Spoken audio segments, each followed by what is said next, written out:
What is up, everybody? Let me know who is here.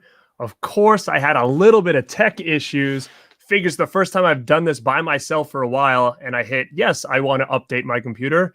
And then it took like 20 minutes for this thing to upgrade, or update. So that was my issue. But welcome to my 1 year super show with 1 year on YouTube right now. Let me know who is in the house. Come say what's up. I have a lot of comments coming through. I'm going to try to get to everybody and get a couple things done in the process tonight. So I am looking to be about 2 hours here live, taking questions, doing a little bit of unboxings of things that I've got, little showcases of stuff I haven't showcased yet. I have a big box of VHS tapes that I haven't dug into in a long time after the big VHS purge of 2008. This is kind of what I have left in my collection. And on top of that, I'm hoping to have a couple guests pop on and say what's up tonight as well. And I'm going to go to the chat now and see how we are looking. Let's check it out. Just let me know, guys, in the chat. Can you see me? Am I backwards? Am I good to roll?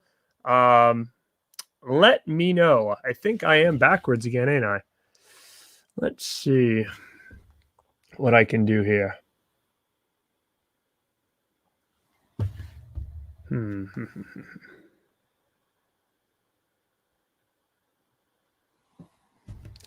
know. You guys tell me. Am I backwards over there? And can you guys hear me?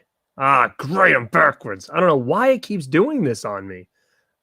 Shoot, man. That's not a good way to start this thing. All right, let me see what I can do here. Give me 1 second.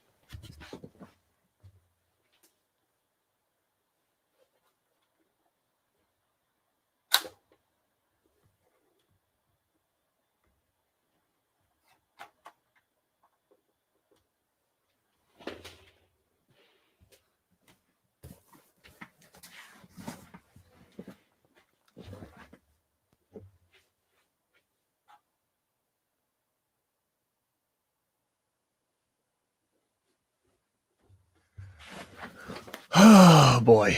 All right. That's not good. All right, let me know now. Better? Better?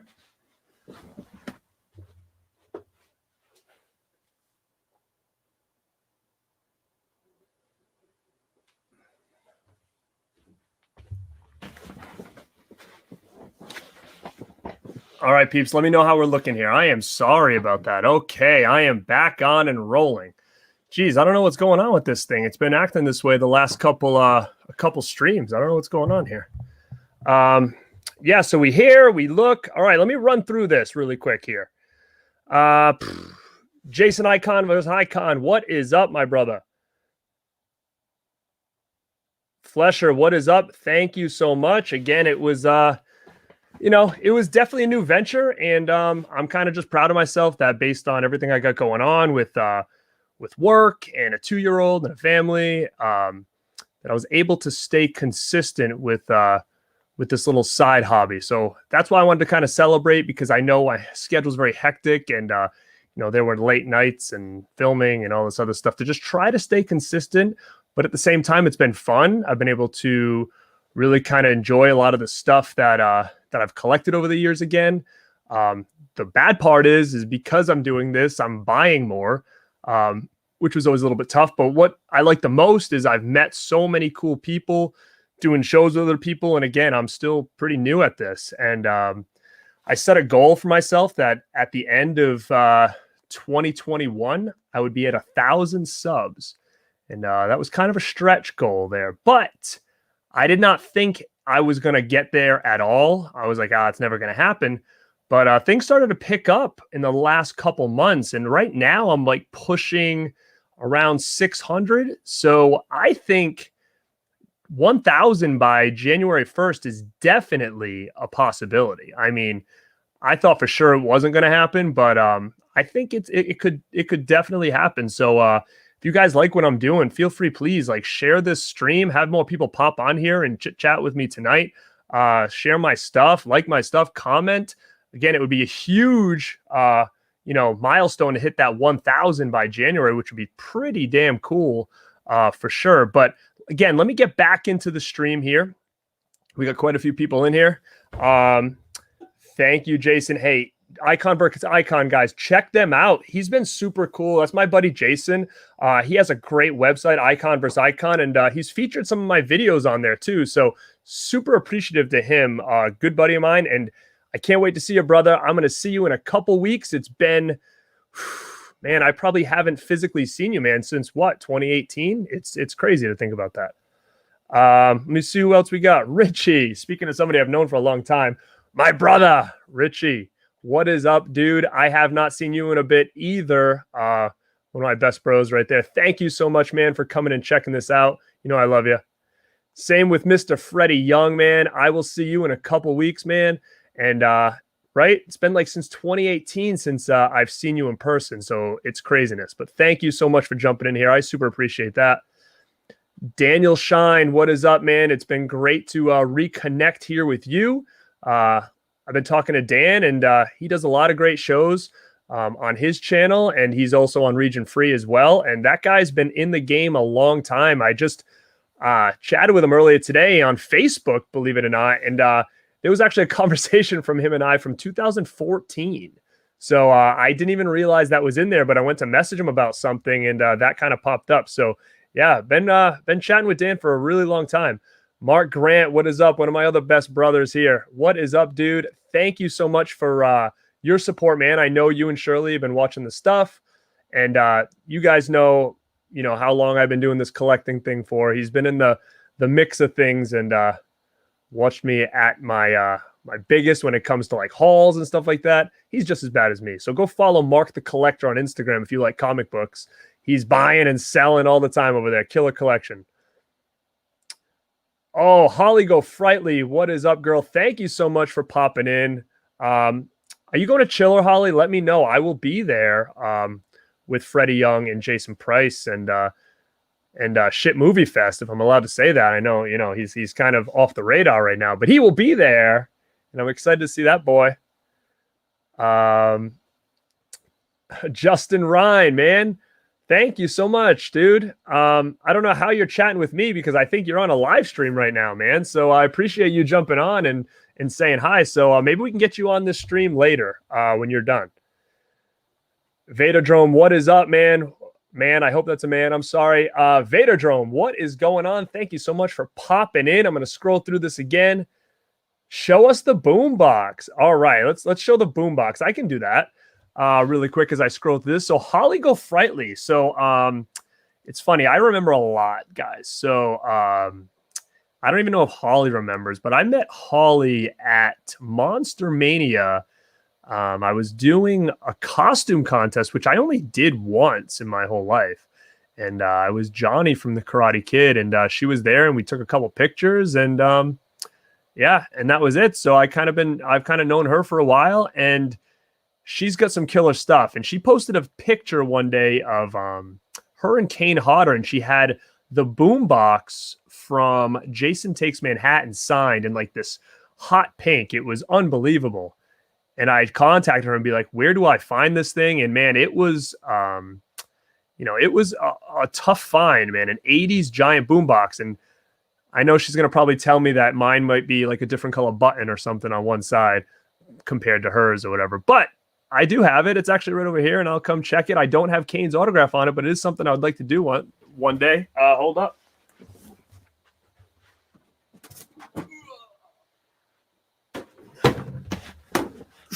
Check out this bad boy. Boom.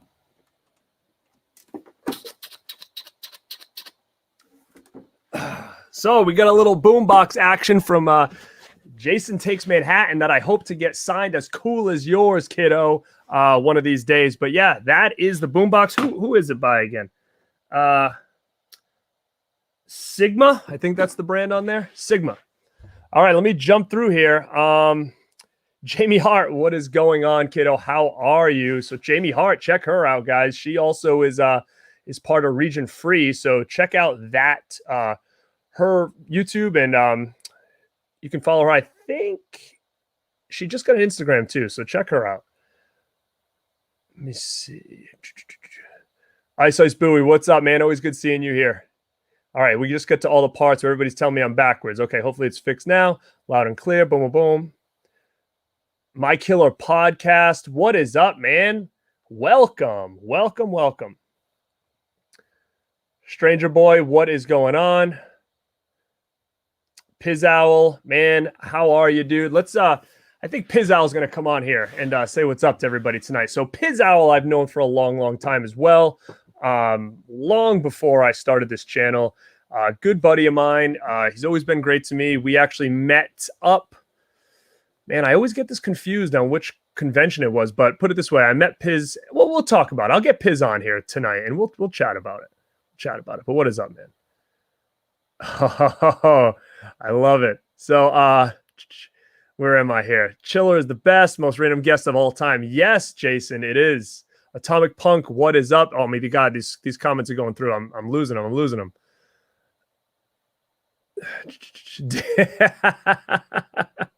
Ice Bowie. Dean Winters, he says. You know what? I've heard that before, a couple times actually. And I don't really I know him, but I don't really know the guy. I don't see it, but it seems other people do. Let's see here. Baby Herman, what is going on? Hey, you know what? All right. Baby Herman asks, how did you come up with the name Born2beRad? Where'd it come from? Do you realize that you are the only person to ever ask me this? And it's kind of something I only a couple of people know. And if anybody all right, I'll tell you what it is. I was gonna say, if anybody knows what it's from, they can post down below, but I'm so far behind on the comments right now, I can't keep up. So all right, so Born2beRad. So if you look at the logo, this is actually a pull from Twins, and Arnold Schwarzenegger has a shirt that says Born to be Bad, and it's the same logo, except his has like a baby on the side of the shirt.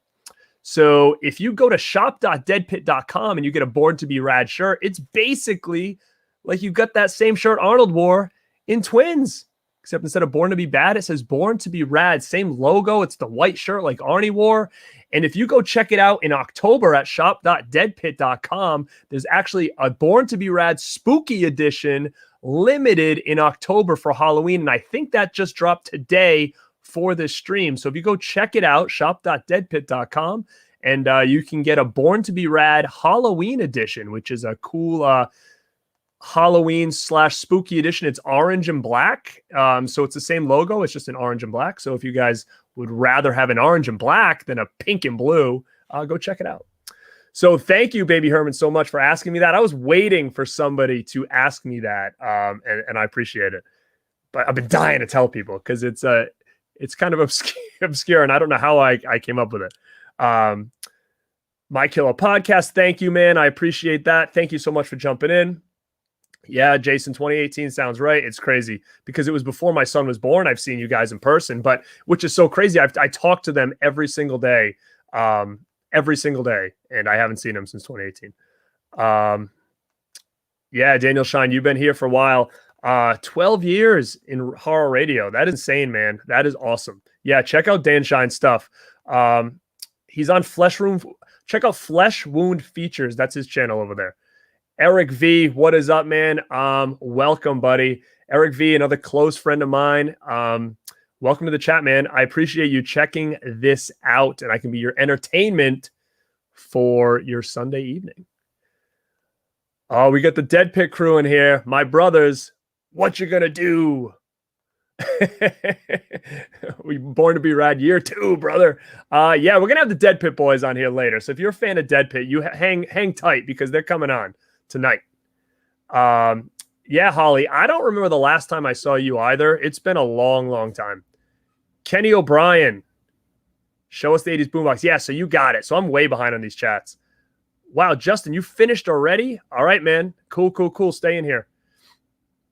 Yeah, I got some things going on tonight we can do. I want to try to keep this about 2 hours, and I have a couple guests popping in too. So I want to get down to it, but I just want to recognize everybody kind of in the chat, and then I'll get to it.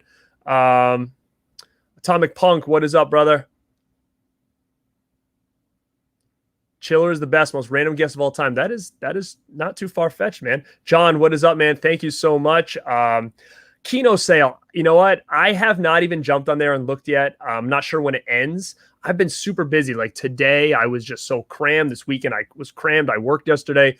I had a lot of online work I had to do today. Had to make sure I was set up for this stuff.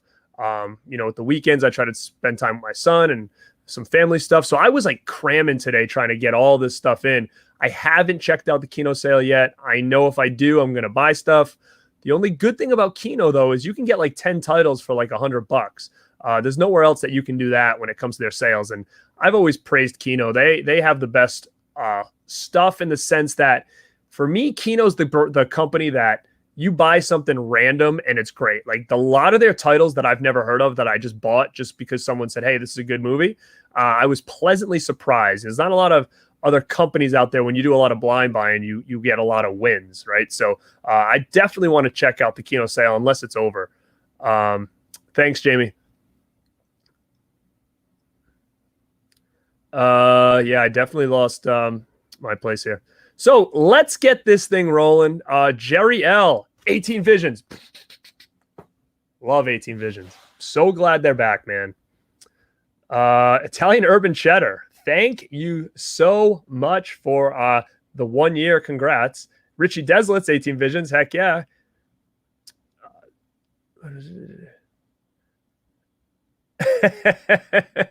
Well, let's start with this. So CY or Kai or however we say this, he asked at what time the giveaway starts for my signed Encino Man poster. Sadly, that is not going to happen, but you just brought up a good one here because I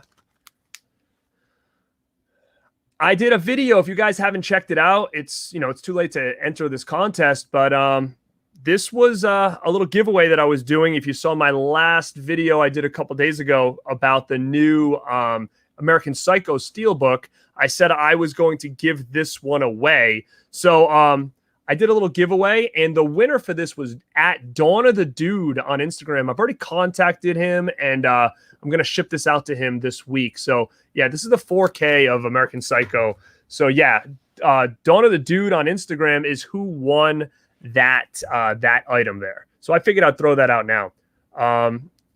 Stranger Boy, Chucky series. Of course, I'm going to check it out. To be honest, I don't even know what day it's on. I think maybe someone said a Monday, but I'm hoping to check it out. I just probably can't check it out live with my schedule. I know that much already.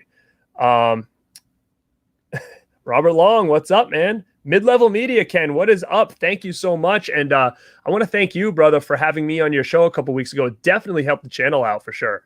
Definitely appreciate that. Here's a question for you. Seinfeld or Married with Children? Seinfeld all day. I'm a huge Seinfeld fan. There's not much that's going to be better than Seinfeld for me when it comes to sitcoms. Just got done with Gutterballs. What a film. Yeah, it is a good one. Eric V, thanks, man. I appreciate that. All right, let's get to some stuff here.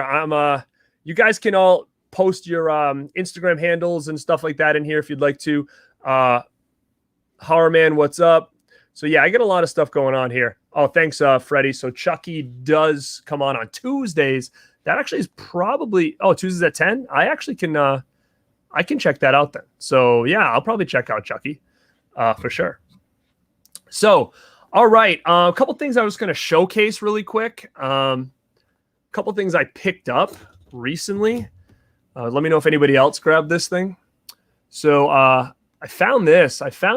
Friday the 13th NECA, the New Blood NECA figure. I know this is one people were looking for, but it is out there. So I did grab this at my Target.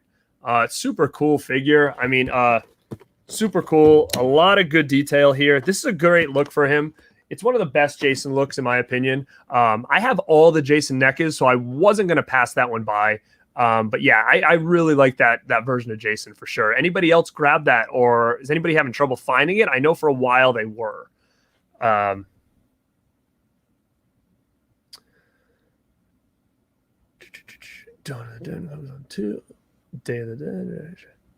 Yeah, you can get so much in Target right now. You know what though? The one thing, and if anybody sees this, hit me up on Instagram at Born2beRad and let me know. I am looking for the new Casey Jones NECA, where you can take his mask off. I'm looking for that which is a Target. No, it's a Walmart exclusive, I think. And I'm looking for the 2-pack of the foot soldiers from the movie Ninja Turtles, and I'm looking for the Hiroko Saki 2-pack that comes with a little rat splinter as a Walmart exclusive. So those 3 are actually the only 3 that I need from the NECA line when it comes to the movie Turtles. NECA is killing it, but man, with the Ninja Turtles line, it's like you cannot find those at all. And I'm only collecting the movie ones, so it's just out of control. Like I can't do the video games, the cartoons. There's just too many. So I'm sticking to just the movie, and those are the only 3 I need. So speaking of that, I will do a quick unboxing now. I have not checked this out yet. Hold on, let me try to just get some of this stuff out of the way because it's at the bottom. And I'll do a little unboxing now. So what I did grab, guys, is this here. It's actually a Ninja Turtles loot crate. Now, I have never really been one for these loot crates or blind boxes or anything like that. I just don't like the idea of not knowing what I'm getting. I think when they used to do these like blind boxes way back in the day, I don't remember what company it was, but I was like right on board with it. And I did it for a couple months. And it was like I was just getting junk. I was getting garbage. It was just piling up, and there was nothing of value in there. So I canceled that, and I was like, I'm never doing that kind of stuff again. But what I like about this loot crate is they partnered up with NECA, and they actually told you what you were going to get, or at least they told you the big item that you were going to get. So I knew I had to jump all over this thing. Let me see what people are jumping in. So yeah, I had to jump up on this. Now, if you guys haven't checked this out, it is pretty damn unique. It's a deep cut, and I knew I had to get this thing because I'm a huge fan of the first Ninja Turtles movie. Loved it as a kid, love it now, and I knew I needed this. So if you guys know what's in here, some of you will probably have this. What the heck is all over this already? So let me just reading the comments over here really quick.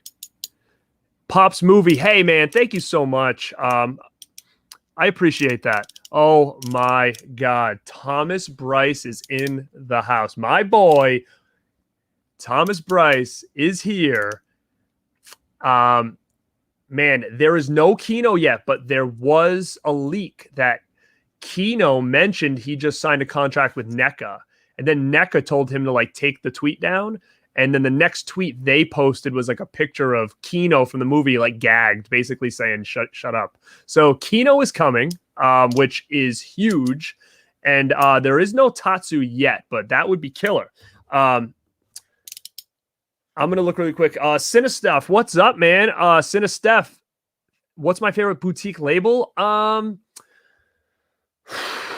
You know, I'm really strong on Kino just because I said it, there's a lot of wins there. I don't know. It's hard to say. I love Vinegar Syndrome, but there's you get a lot of wins and losses. But I think Vinegar Syndrome just is so good with their releases as far as just the packaging and stuff like that. Scream Factory puts out a lot of the titles that I really like. But, you know, my issue with Scream Factory is I feel like there's a lot of errors a lot of the times with some of the things that they come out with and do. And, you know, I told you, if you check out my video on the Halloween set, the 4Ks, I was really hesitant about. You know, my Halloween 2 box is like coming apart already. It's so, you know, it's things like that just kind of irk me, you know. But I think another one, one that you don't really talk about a lot because they don't put out a ton of releases is Synapse. Synapse, as far as just quality, is right up there. I mean, Synapse is right up there. They just don't put out a lot of releases because they spend so much time on the movies at hand. So you got to give them a lot of credit for that. Vinegar Syndrome's great, but lately it's been tough. I mean, there's too much. I'm so behind on Vinegar Syndrome stuff now that it's hard to even keep up with them anymore, as much as I love them. But yeah, I'm going to open this up and I'm going to see what's in here. I know one thing that's in here because that's the reason I bought it. As far as anything else, I have no idea. So, oh baby. Okay. So, this is the reason I bought this. Now, if you guys don't know what this is and you're a fan of Ninja Turtles, the movie, you're going to freak about this because my brother, who like collects nothing, he's just not into that. So he likes all this stuff. He just doesn't want to, you know, just get too many things, you know. He bought this, which is so out of the ordinary because he just thought it was so killer. And check this out. In what world did you think we were going to get a Danny Pennington figure? What world? It doesn't even make any sense. It's crazy to me that we have a Danny Pennington figure. I mean, how killer is this? This is so killer. And, you know, I see Holly asked about Vanilla Ice, but if they can get a Danny Pennington figure out, and I like that they did it in this loot crate because he's not going to be a big seller, I guess, you know, like the Turtles would be. So to put him in something limited like this, where you could only get this figure if you signed up for this box, I think was perfect because it makes it really valuable because it's very limited. And I think it was right because it's really only going to the hardcore collectors. And it looks awesome. I mean, they obviously got, you know, his likeness down. So for them to work with him, I think was huge because I don't really know what he's up to now, if anything at all. He's got the Sid Vicious shirt too on there. That's killer. He's got two heads, one with and one without the foot bandana or the headband. Comes with the headphones. You know, where do you get those damn things anyway? But yeah, Loot Crate exclusive. Now, if I know this is so random, but I think they will come out with a Vanilla Ice figure. I think they will. They're just killing it right now. But yeah, I mean, my brother and I always had a little joke about Danny. If you really know the movie, which we'll kind of talk about a little bit more later, is it's a couple things that they say in the movie that we always laugh. So his name's Danny Pennington, but you know, there's one scene where his dad's talking to him and he's running away and he says, "Danny, damn it." So we call him Danny Dammit. So that's his name too. So Danny Dammit, Danny Pennington. And there's a scene where they said, "Is that your son, Danny Charles?" So he's got another name. It's Danny Charles. So Danny Charles, Danny Dammit, and Danny Pennington. So we got a Danny figure here, which is so killer. I am super glad to have that thing. And I have a feeling that thing is going to be worth some coin if in a couple, probably very soon, because those loot crates are gone now. So it's out. If you don't have it, you don't have it. So what do we got here? Digital 3 is bad. All right, let's see what else I got in here. Let's see.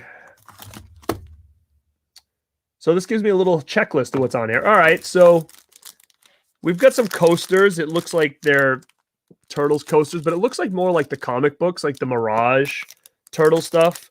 NECA did it.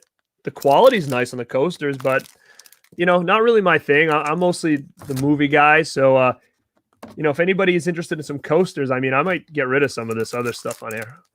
This is killer. So you got pins, Loot Crate exclusive pins, Casey and Raph. I'm not a pin guy, so if anybody's a pin collector and they want a Loot Crate, Raph and Casey, hit me up. Maybe we can work something out. And there's a shirt in here.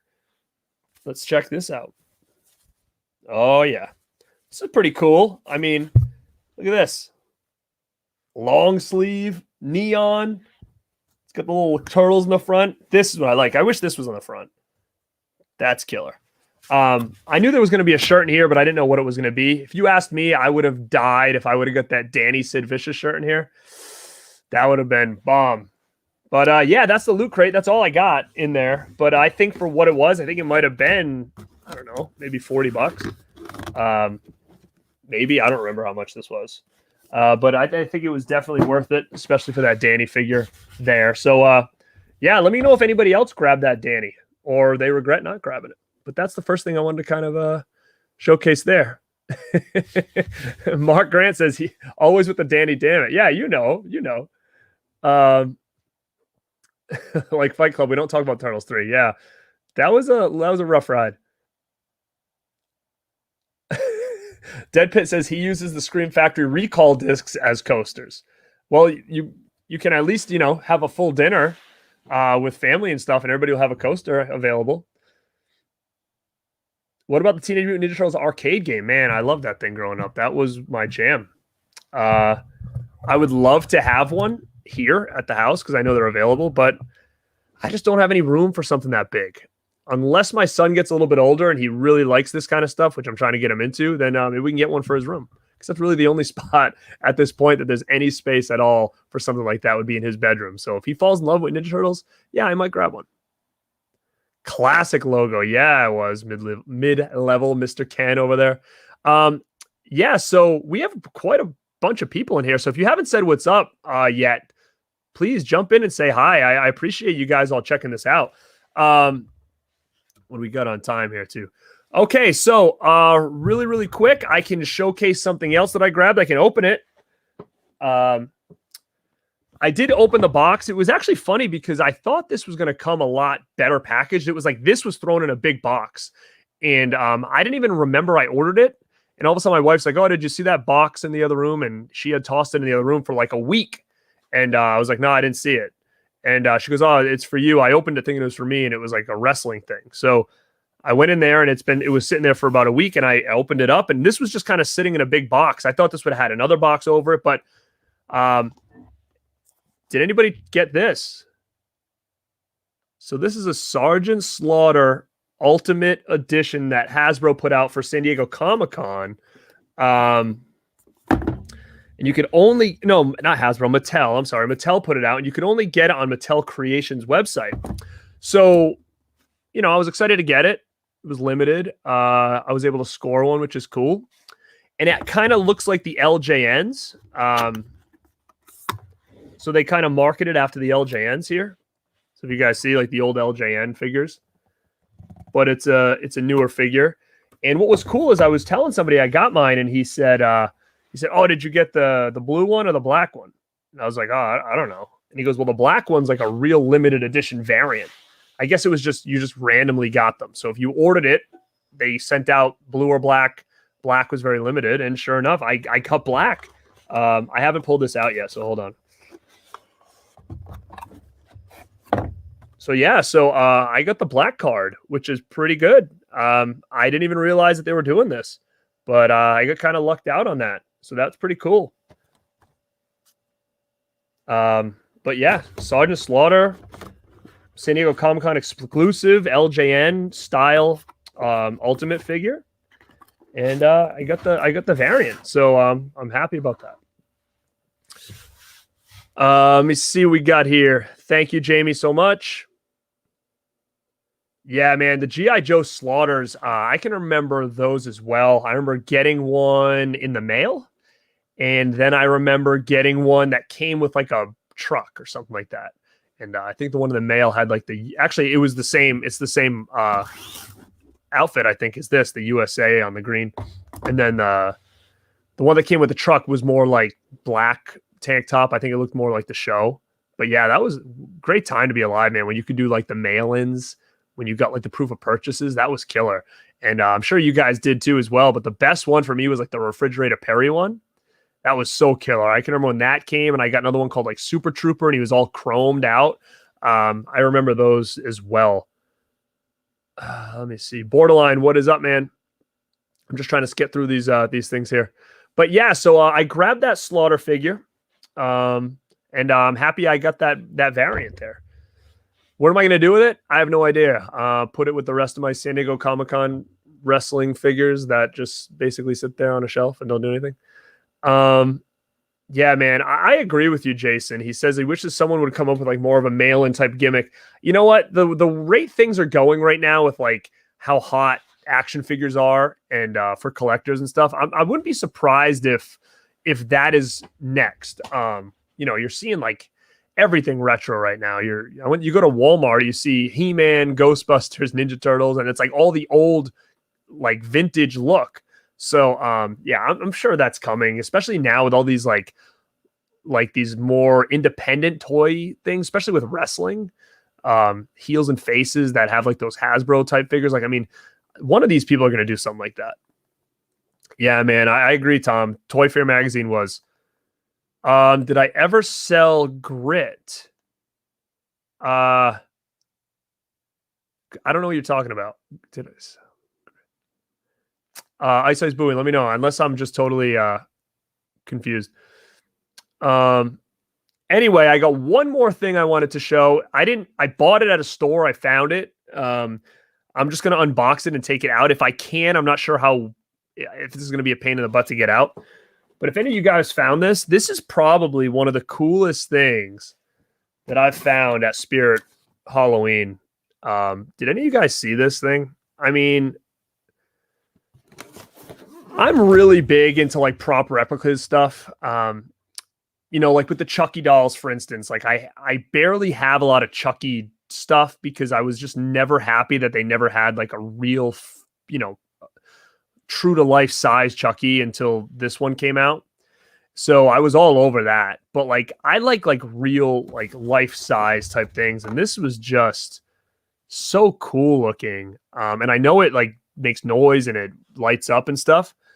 And I know this is one of those items this year that Spirit put out that is becoming kind of hard to come by. And they usually have a couple of those every year where it's like everybody's after it. And luckily I found one. So I don't know if anybody else grabbed this that's in here. Let me see who's saying so. Robert Long, I remember that Rocky guy, that boxing figure. Dan, yeah, man, it's I went into my local Spirit and they had two, and I was kind of happy to get it. So let me see how much this is. It comes right out. Sweet. All right, we got the cotton candy gun here. Let's see what happens. Oh, I mean, come on. So killer. Again, don't know what I'm going to do with it. I have a little Killer Clown display here in this room, so I might just try to find some room and put it there. But if you guys thought that was pretty cool, if you're a big fan of Killer Clowns, that is a must-get for any Killer Clowns collection for sure. And it's high quality. It's not junk. Sometimes at Spirit, it goes either way. It's either they've got some really cool stuff or like it's just junk. That is really well done. Like if it said NECA on that box, like it's to me, it feels like it would be the same thing. It would feel like the same kind of thing that you would get from a company like NECA. So yeah, if you find that Killer Clowns, and it's $20, it's not expensive. You would think for something like that, it would be, a little bit more than that. So that was a steal in my opinion. So because Spirit comes out just like for a short time during the year, snag some of this stuff now because who knows if it's going to come back. Bring it to Chiller. Maybe. Yeah, it is cool, Freddie. So I don't know if you've got a Spirit near you, but if you don't, maybe we'll hit one up in Jersey and see if we can score you one, man. I don't know if there was supposed to be a Castlevania. I mean, NECA puts out so much stuff, man. I can't keep up. I try to limit myself to like horror and the movie Turtles, but when they come out with other things, I try to steer clear as much as possible because it just becomes too much. Hey, Cole, thank you so much, man. I appreciate that. Man, the comments are flying through, so I'd love to showcase some of them. Just a joke in regards to mail order. Oh, thanks, brother. No, I did not, Justin. And that's another one. If anybody sees this and they want to grab it for me, I will be happy to pay them to send it my way. And that is the They Live WWE Roddy Piper. Is that what you want to talk about? Because I have a Roddy Piper figure from NECA, but WWE just put out a Walmart exclusive They Live under their brand. So it's basically like the same as like the wrestling figures, but it's Piper in the They Live, and it's very limited and it's hard to get. So if anybody sees that, hit me up.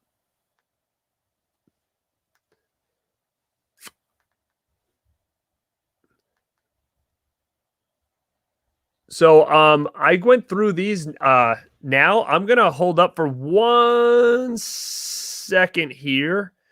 I'm gonna have someone pop in and say hi in a minute here. So let's see what we can do. Sorry, I've got a very weird setup because I utilize my phone as my cam. My computer is where I see the chat. So for me to do anything else, I have to have like a second computer over here. So it's kind of a mess. And that's why I was hoping for the first time I've ever done a live stream where I had to like bring guests on and stuff. I've never done it. So I was just nervous that it was going to be a hassle because I have like 3 things going at once. But it seems like it's going so far so good. Dan, you have the recent They Live like NECA, or did you get the WWE one? Oh man, if Justin, if you see the WWE They Live figure, get that for me. Yeah, man. Mid-level media. I can't find the Thing figure either, so don't. You're not the only one. I don't have that one either. I couldn't find it.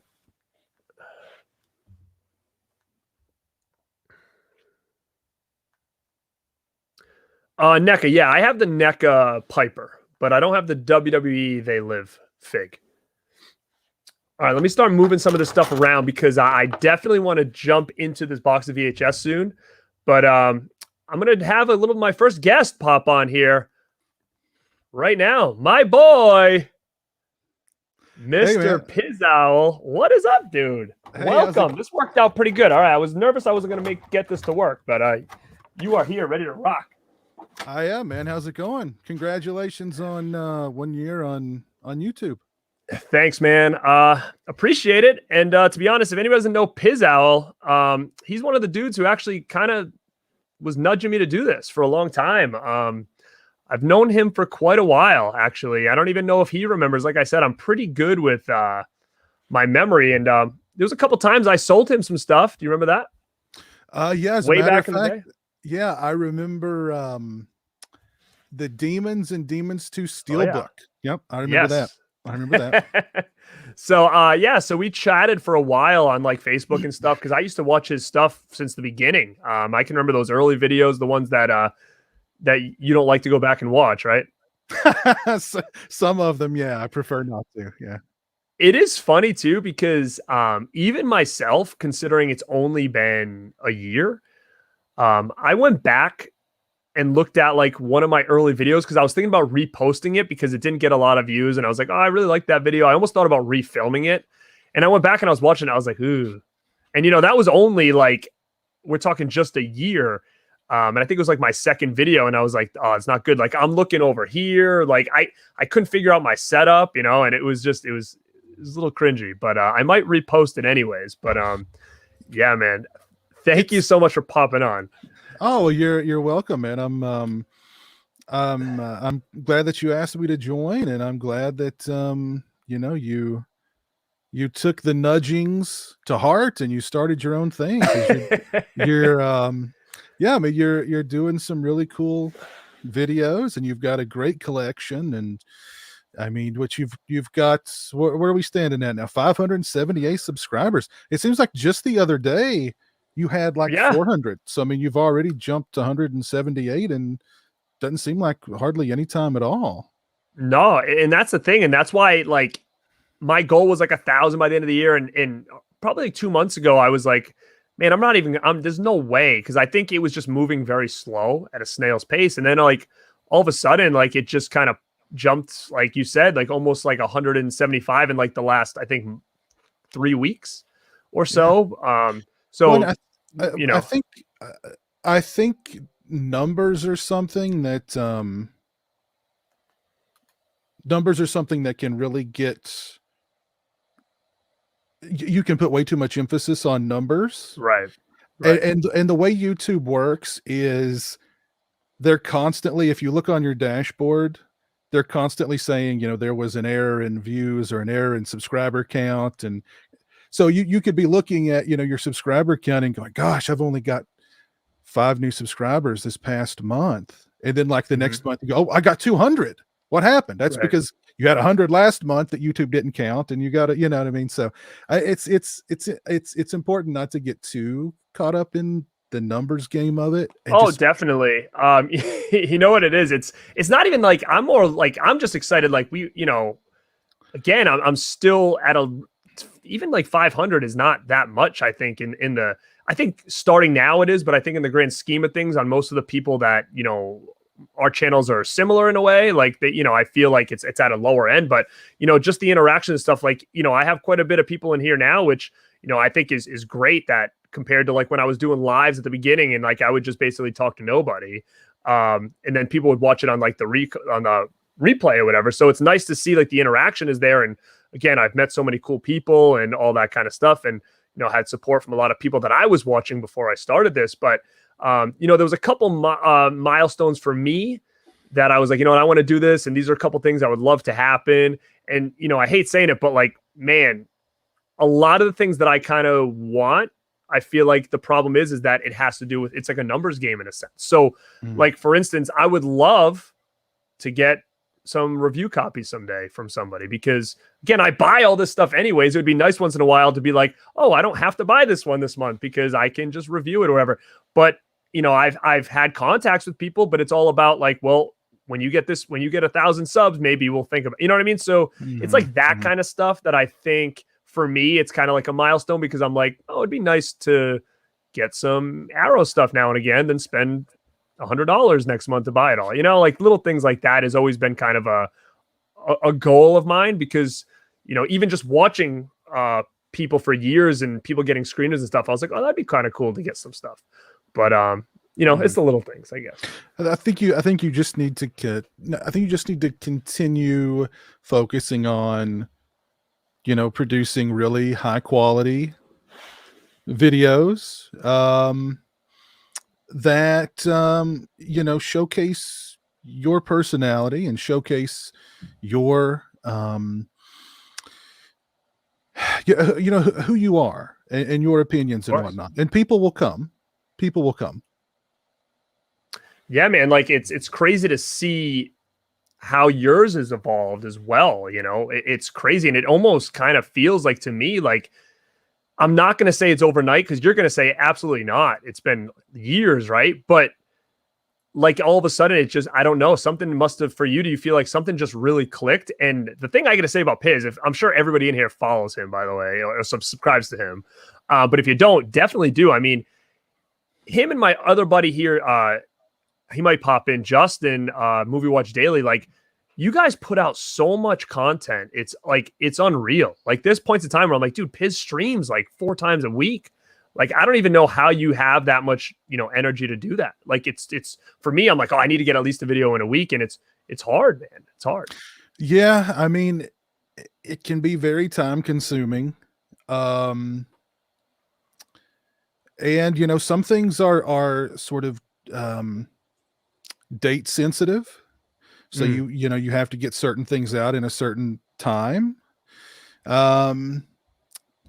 So, I mean, it can be very time consuming. I mean, luckily, luckily I have a job that's a day job that's fairly flexible. And, I don't know. I think I've done it for so long. I mean, it doesn't, like the editing process and that kind of, and the recording process really doesn't take that long for me. I've kind of got it down to where it, I can shoot a video in maybe half an hour and then spend another half an hour to 45 minutes or so editing it, and it's pretty much done. Yeah, man. I mean, you're doing so well. So again, like, if anybody doesn't follow this guy, like, you've got to do it. He's like the Godfather right now over here. Oh, well, thank you. But you know what, dude? And you know what? I think, in my opinion, just seeing kind of how your channel's evolved, like, I think like the addition of Jeremy was so good. I don't know what it was. It was like, for me, like, watching your stuff, and all of a sudden when we started bringing, I was like, oh my God, it's bringing a like such a different life to like this channel right now. And I love Jeremy Time videos. Love him. Oh, thank you. Yeah, he loves them too. I mean, he'll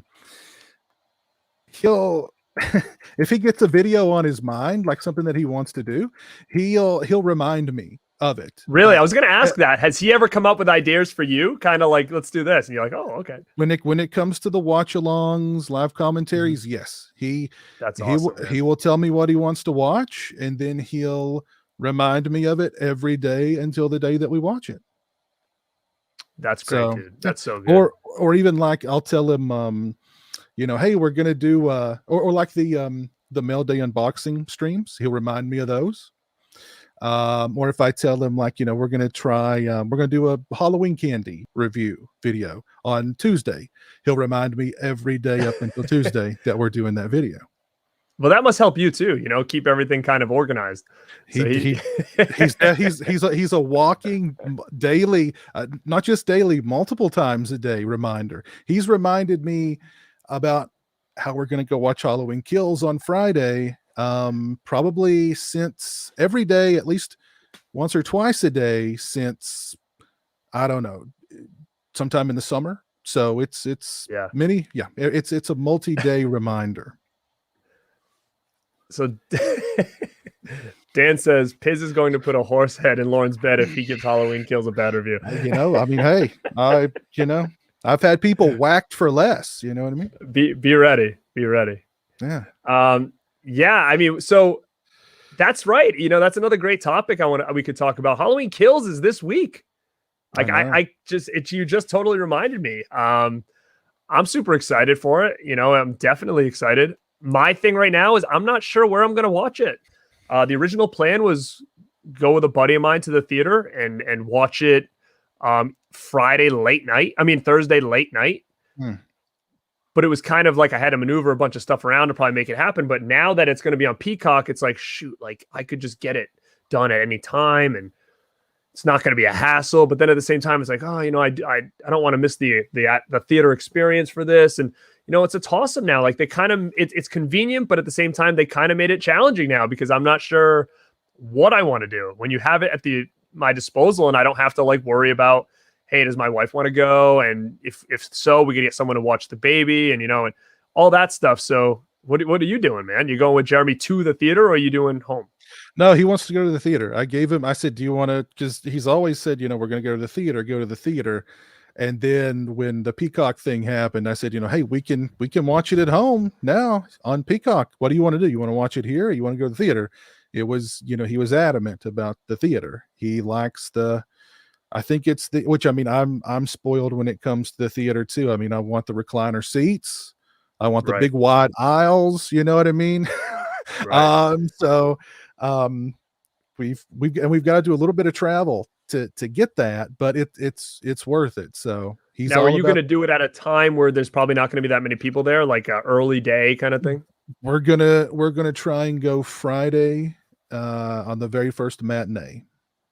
Nice. So nice. I used to do the midnight screenings, but I'm too old for that now. I remember doing those too. I did those for like the Rob Zombie Halloweens. Like I was there for the midnight screening on those. Definitely some good times for sure.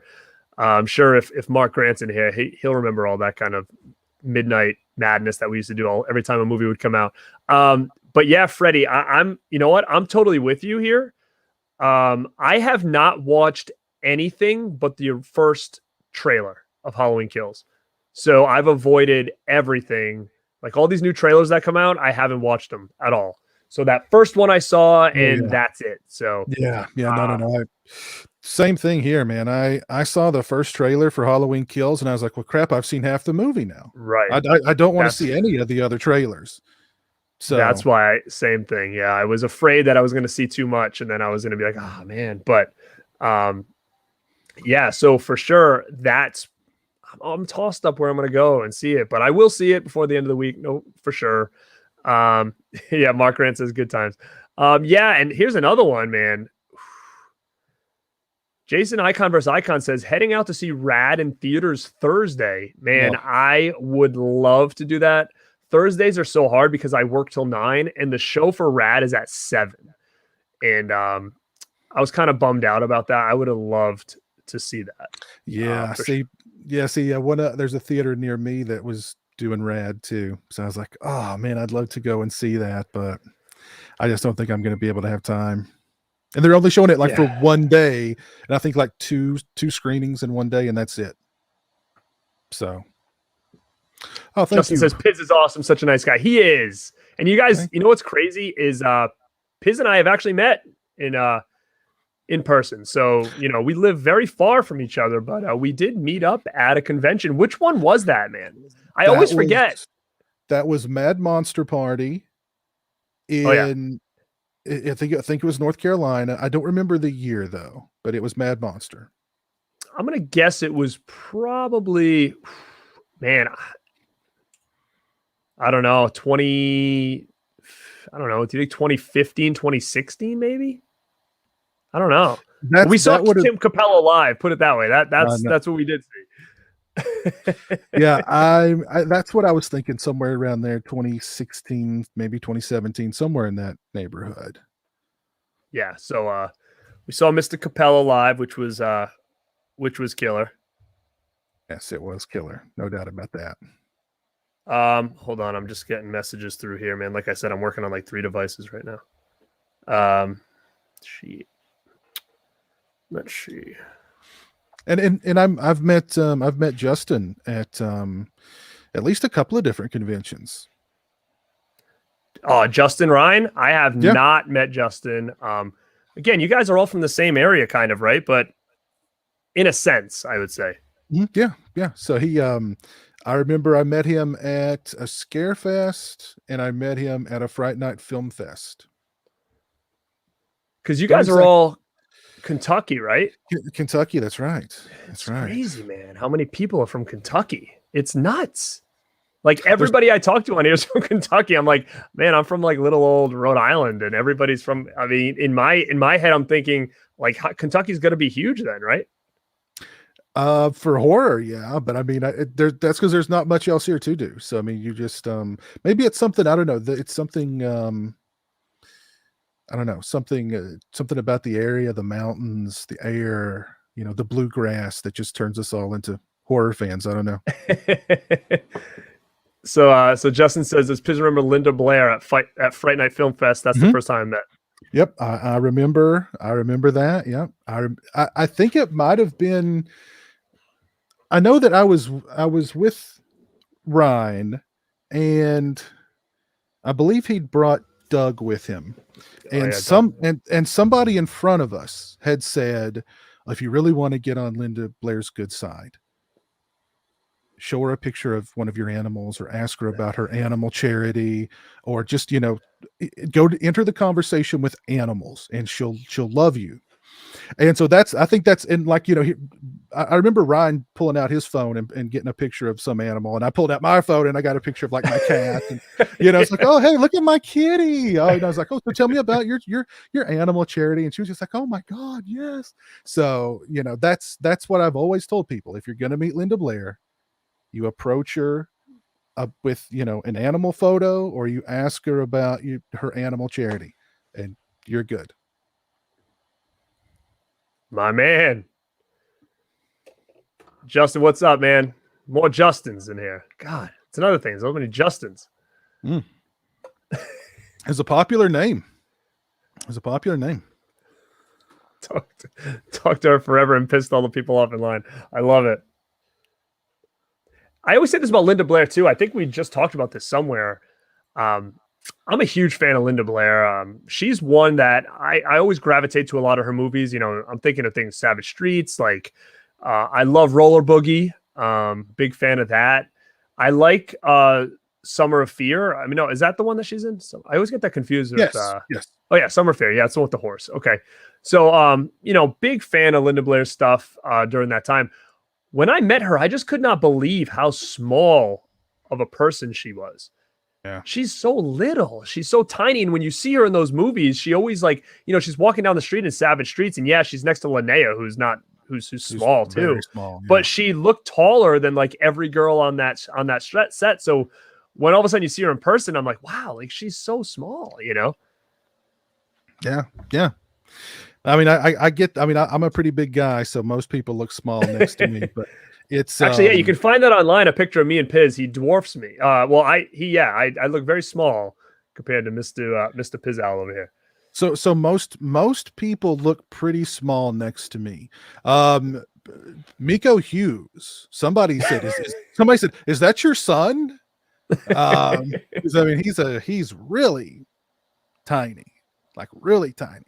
He's buff. He's hit the weight room clearly, but I mean, he's like 5 feet tall, maybe. How tall are you, Piz? 6'4". Holy crap! Yeah, he's a big boy over here. Yeah. So yeah, most people do look kind of small next to me, but yeah, Linda was small, and yeah, she was pretty small. Linnea is very small. Yeah. So, Piz, let everybody know, what do you got coming up this week? I saw a cool announcement today for your bloodstream. Oh yeah, sure. Yeah, I've got Larry Zerner is going to be coming on. I've actually got 2 blood streams this week. I've got Dwight H. Little tomorrow at 9 p.m. Eastern Standard Time, and then I've got Larry Zerner coming on Woo! Thursday at I hope you're 8 going to ask him p.m. about all this stuff going on Oh here. yeah, we'll that will definitely be discussed. The lawsuit and what's going to happen, what could possibly happen, what that ruling's going to mean for the industry going forward. It'll be a fun conversation, and he's a really interesting guy, I've discovered. He really smart guy also. I'll get into all that in the stream, but he's been on he's won game shows, and he was on Who Wants to Be a Millionaire, and he's a Was he really? pretty smart guy. So yeah, but it'll be fun to talk to him. And Oh yeah. and I've actually got another blood stream coming out next Sunday. So I'm going to be bled to death before the end of October. But well, now's yeah. the time to do it, man. I mean, everybody's got some really great content right now. So if you're into things like horror, like, follow a lot of these channels, because it's like everybody's got something coming out on daily. Like it's the feed is just swamped with some great stuff, I know. So it's a great time of year, man.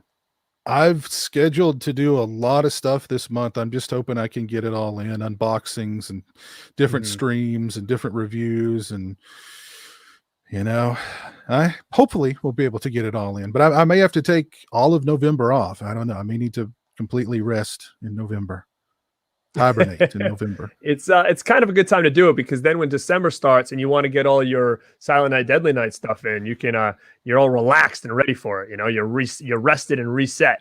Exactly. That's my other favorite time of year is the holidays, and because I love holiday horror. So yeah. Robert Long says Hell Night. Man, I totally forgot about that. Love Hell Night. And we got a question really quick from Time for Nostalgia. Said, did either of you pick up anything from the buy two get one sale from Target today? I did not. Again, there's so many sales right now. It's craziness. Deep Discount's got a sale. We've got a sale over at, I think, Arrow and Kino, and Ronin Flicks just put out a sale. I mean, I just can't keep up right now. Yeah, I can't keep up with all the sales either. I knew about the Kino sale, and I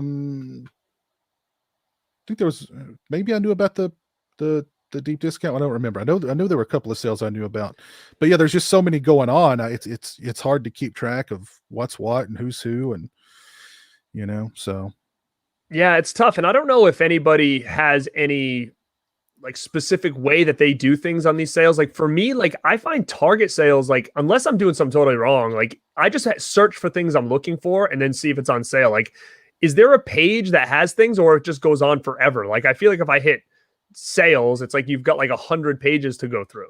Yeah. So I don't know if there's something I'm missing, but like that's why for something like Target, it's hard for me, because unless I have like a list of what I'm looking for, I feel like I'm just running in circles on that site. Mm-hmm. What I do with sales is I'll compare it to Amazon, and Amazon, even if a company's having a sale, Amazon will still have it cheaper and with free shipping. So, I mean, I kind of look at like I was looking at the Kino sale today, and I was like, oh, I might want to pick that up.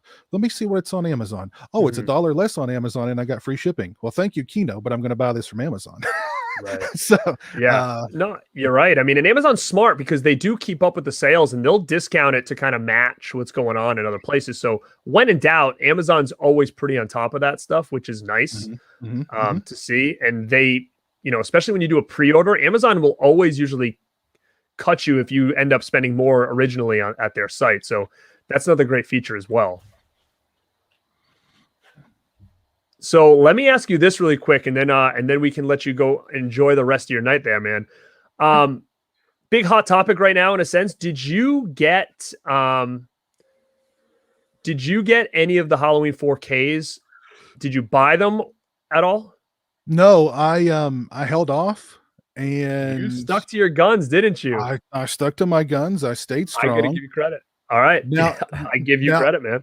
now I did when they started popping up in Best Buy. Because I was in an area where there's no Best Buys near me, but a couple of days ago I was in an area where there was like two different Best Buys within a short distance of each other. And I was like, let me go see if these things are there, and if they are, I may Mhm. pick up one or two of them or something. And I went to two different Best Buys. Neither one had any of the Halloween 4Ks. They were just not there. It is like the Wild West with these things. I ended up ordering all of them. I was one at the beginning that was very on the fence and very like, I'm not going to do it. Pulled the trigger on 3, and then when Amazon started bringing everything down to $25, I was like, oh my god, okay. So I was like, let me just do it and then figure out what I'm going to do later, kind of thing. Mm. And I got then all of a sudden everything was like backdated, and then I went to Best Buy and they had 1 and 2, so I bought those, canceled my Amazon order, and now like my 3 just popped in the other day. 4 and 5 aren't coming for like a week, and it's just all over the place. And since we're on this topic, before you jump out, we're gonna get rated here really quick. I'm sure they're gonna want to chat a little bit about the Hi, everybody. the Wild West when it comes to the Scream Factory Halloween editions, in the sense that just they're not coming, now they're coming, and it's just craziness right now. We were sharing some stuff today from Amazon where like I'm not getting 5 for like a week and a half. He's getting 5 tomorrow. Like what's the deal? Like it's just so funny. Yeah, I don't know, but I've noticed too on Amazon, you can, for some reason, part 4 is like $40 now on Amazon. All the other ones, all the other ones are at 25 or 26, and now part 4 is at like $40. Like, why is part 4 so special now? Like, what's the, and like some people are posting pictures where they're getting them in eco cases, other people aren't getting them in eco cases. Okay, that's another one I was going to tell you. My part 3 is eco case. I saw a post the other day where someone's like, "Hey, my part 5's eco case." Then other guy's like, "My part 5 isn't," and it's like. Then someone posted, "My part 5 didn't come with the 4K." Like it's like it's just like madness. Yeah, I saw that too. Somebody was like, "Yeah, but." I think like Christian or something posted like, "I got all but 2," and it's like, dude, 2 was like the first one I got. So why is it so all over the place? Like it's so weird, man. What are you guys thinking down there? They better pray to God that they don't leave out the 4K disc in mine, or I swear to God, like I'll shit in it and send it back to them for real if they do that. Like, well, now that you just said that, they're going to go in and they're going to take every 4K out of all the ones you ordered, and you're going to just get the Blu-ray. Here's what I know though, like looking at my list, like A number 1, I have no idea. Like one of them is shipping next week, I think, and then the other one is shipping like the week after that. So I should get 3 and 5 like 2 weeks apart or something like that. So I have no idea. But the other thing, like you were saying, talking about all those people that were, some of them have this type of case, some have that type of case. I think it just has to go back to their quality control, man, which they don't seem to have any of.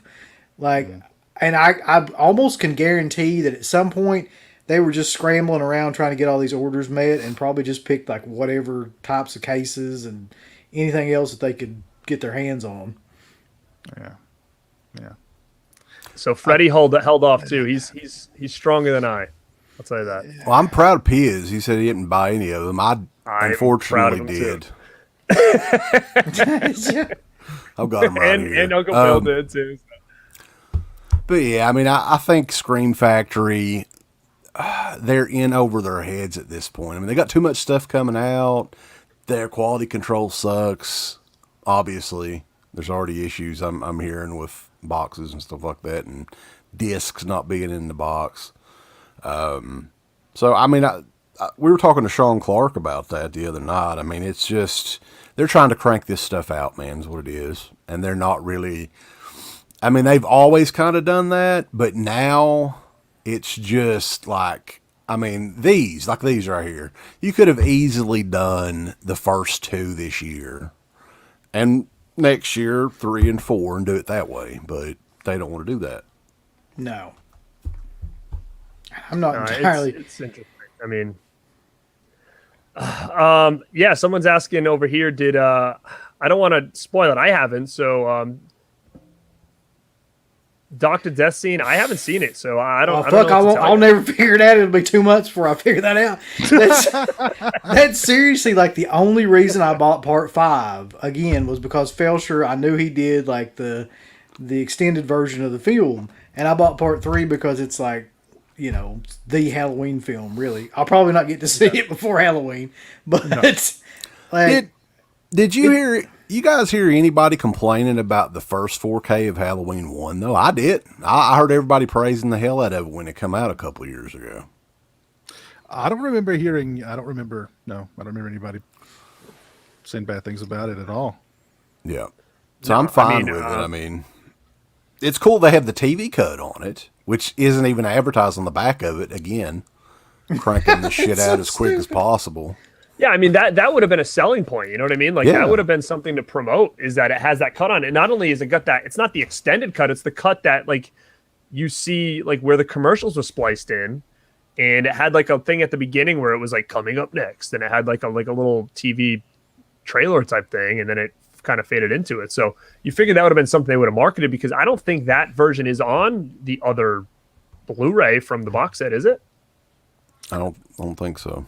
The extended cut's been out numerous times, but the actual TV cut, I don't know if that's ever been out before. So it is definitely a cool little feature for sure. Maybe the Anchor Bay. I mean, I don't know. I have to go back. Maybe that Anchor Bay DVD. There was an Anchor Bay DVD that was the full television cut, and there was the whole 9 yards on that one. Okay. I'll tell you Still, that. I mean, that's been what, 20 years. So right. Yeah. Who I feel the worst for, though, would probably be the people that ordered the actual, like, records and everything off of the Scream Factory site, because they're still sending out emails and shit where they're like, you know, hey, we got all the albums in, and we're just waiting on the vinyl covers. Now we got all the vinyl covers in. We're just waiting on somebody to fucking put them together. Hey, they're put together and everything. We're just waiting on them to ship. Yeah, but everybody's posting that they've already, like, they put out this big thing saying the vinyls are like not going to be here for a while, and then everybody's posting them saying they've got them. I saw a couple people like say that. Yeah. So what was the point of, like, oh, sorry, these are going to take a while, and then all of a sudden, like, the next 3 days, it's like, oh, we shipped them out. It's like, what? Then why even put out that big that doesn't make sense. press release? Like, maybe they had a small shipment of them available or something like that. Because why would you prepare people to, like, hey, you're going to be waiting until possibly November before you get this shit, but then to mail it out the next day, that doesn't make any sense to me. I think it's pretty safe to say that at this point in time, Scream Factory's got some issues, and before they do another big release, they should probably, like, work that shit out a lot better than they did this time. I mean, before they put out the Nightmare on Elm Street box set, which will be in the next couple of months. That's not happening. That's not happening. That's what they say. Felcher also said that the Dario Argento movie Trauma's got some sort of rights issues, and then like 4 days later, here it's on Vinegar He was working on he was working on it. So I don't believe a word he says. He was working, y'all. That's what it was. oh my God, he was working them big time. He's like, oh yeah, that's a mess. What? There's so many rights issues with We that. used to get And then scoops like, back in the day, but no more. thank you, Michael. I Felcher, really for- feel like, though, that Don May would tell us whatever if we just ask him by himself. But I don't feel like Felcher will ever tell us shit. He's always Don like, May was working this too, and they said he really didn't know about it. I think he knew about it, but I didn't think he wanted to say it because of Felcher. Like, I think he would have. Yeah. That's so funny. But yeah, man, Piz, if you have to run, dude, you can bounce. I definitely appreciate you hanging on. I'll chat with these boys, and then I got a couple more people kind of waiting in line to jump in and say what's up. But thank you, dude, so much for all your support this last year. Super appreciative to you. And like I said, for anybody in the chat here who's not following this guy, make sure you do, because he's got great stuff all the time. Oh, well, thanks, man. Thanks for asking me to hop on, and congrats on the channel, and best of luck with it in the future. I hope you get that 1,000 before the end of the year, and maybe we'll do another celebration when you hit 1,000. Start making some Cool, money man. on here, man. And And 1,000, right? I'll make a couple bucks at least. Use towards my buying, I guess. That never hurts. You know? Doesn't hurt. Yeah, there you go. And Wes, Aaron, it's good to see you guys. Good to see you, man. Good to see you, brother. All right, brother. All right, well, take care, you guys. Have a good one. All right. Bye, Piz. Thanks, See brother. you, buddy. All right. So, Well, it's just us now, fellas. Yeah, so I figured with you guys on here, what I could do is I was going to jump into this. I have a big box of VHS tapes here, and I've talked about this before, is I sold a lot of my VHS, like 90, probably, no, I'm going to say now, maybe like 80%, 90% of my VHS tapes in like 2008 for like nothing. Like I think I gave this guy like 200 tapes for like $80. And I can remember having them in garbage bags and meeting him at like some parking lot at night and just like swapping it. Cause I just had like Some sort of drug deal going on. yeah. it was like before, like, I don't know. It was like, there was no like market. I was used Craigslist. I don't know if is that a thing near you guys? Do you guys know what that is? Yeah. Okay. So Yeah, Craigslist is is worldwide, I think. We even have that. where I am. It ain't like and biscuits little- and gravy. Yeah, deepest, darkest Appalachia. It's not like biscuits and gravy, you know. So that's what I used, and let's see, late night Craigslist deal. Yeah, man, it really was. And $80 for like 200 horror VHS tapes, and that's one of the biggest things I regret, because, and that's why I'm so hesitant a lot of times about getting rid of like my DVDs, because I'm just so mad that I got rid of those VHS tapes. And I had some good ones in there that now I look back and I'm like, man, like I had that Frankenhooker where you press the button and she would say, want a date? Like I had that one in there, and like some real cool ones. But for whatever reason, the ones I have in this box that were kind of packed away, they didn't make the cut. And I'm just curious on why. It was either they were ones I really, really liked, or like they were childhood ones that I had. So hold on really quick. Someone wants to know what CK's shirt is. Oh, shit. Where can you get that, man? Shop.deadpit.com. It's actually based on a poster, which I still have. I probably should put it up. That was in the original Dead Pit studio for years. So I made a shirt out of it. It's got John Cena's face on it. Yeah. No. But you can't see him for some reason. I don't know what the deal is. Yeah, so I was kind of like, the box is open, so I see like what's on the top here. But look at this. Now that you guys are here, I figured I'd show you all these Anchor Bay tapes. Like this one. Oh, Jesus. Yeah.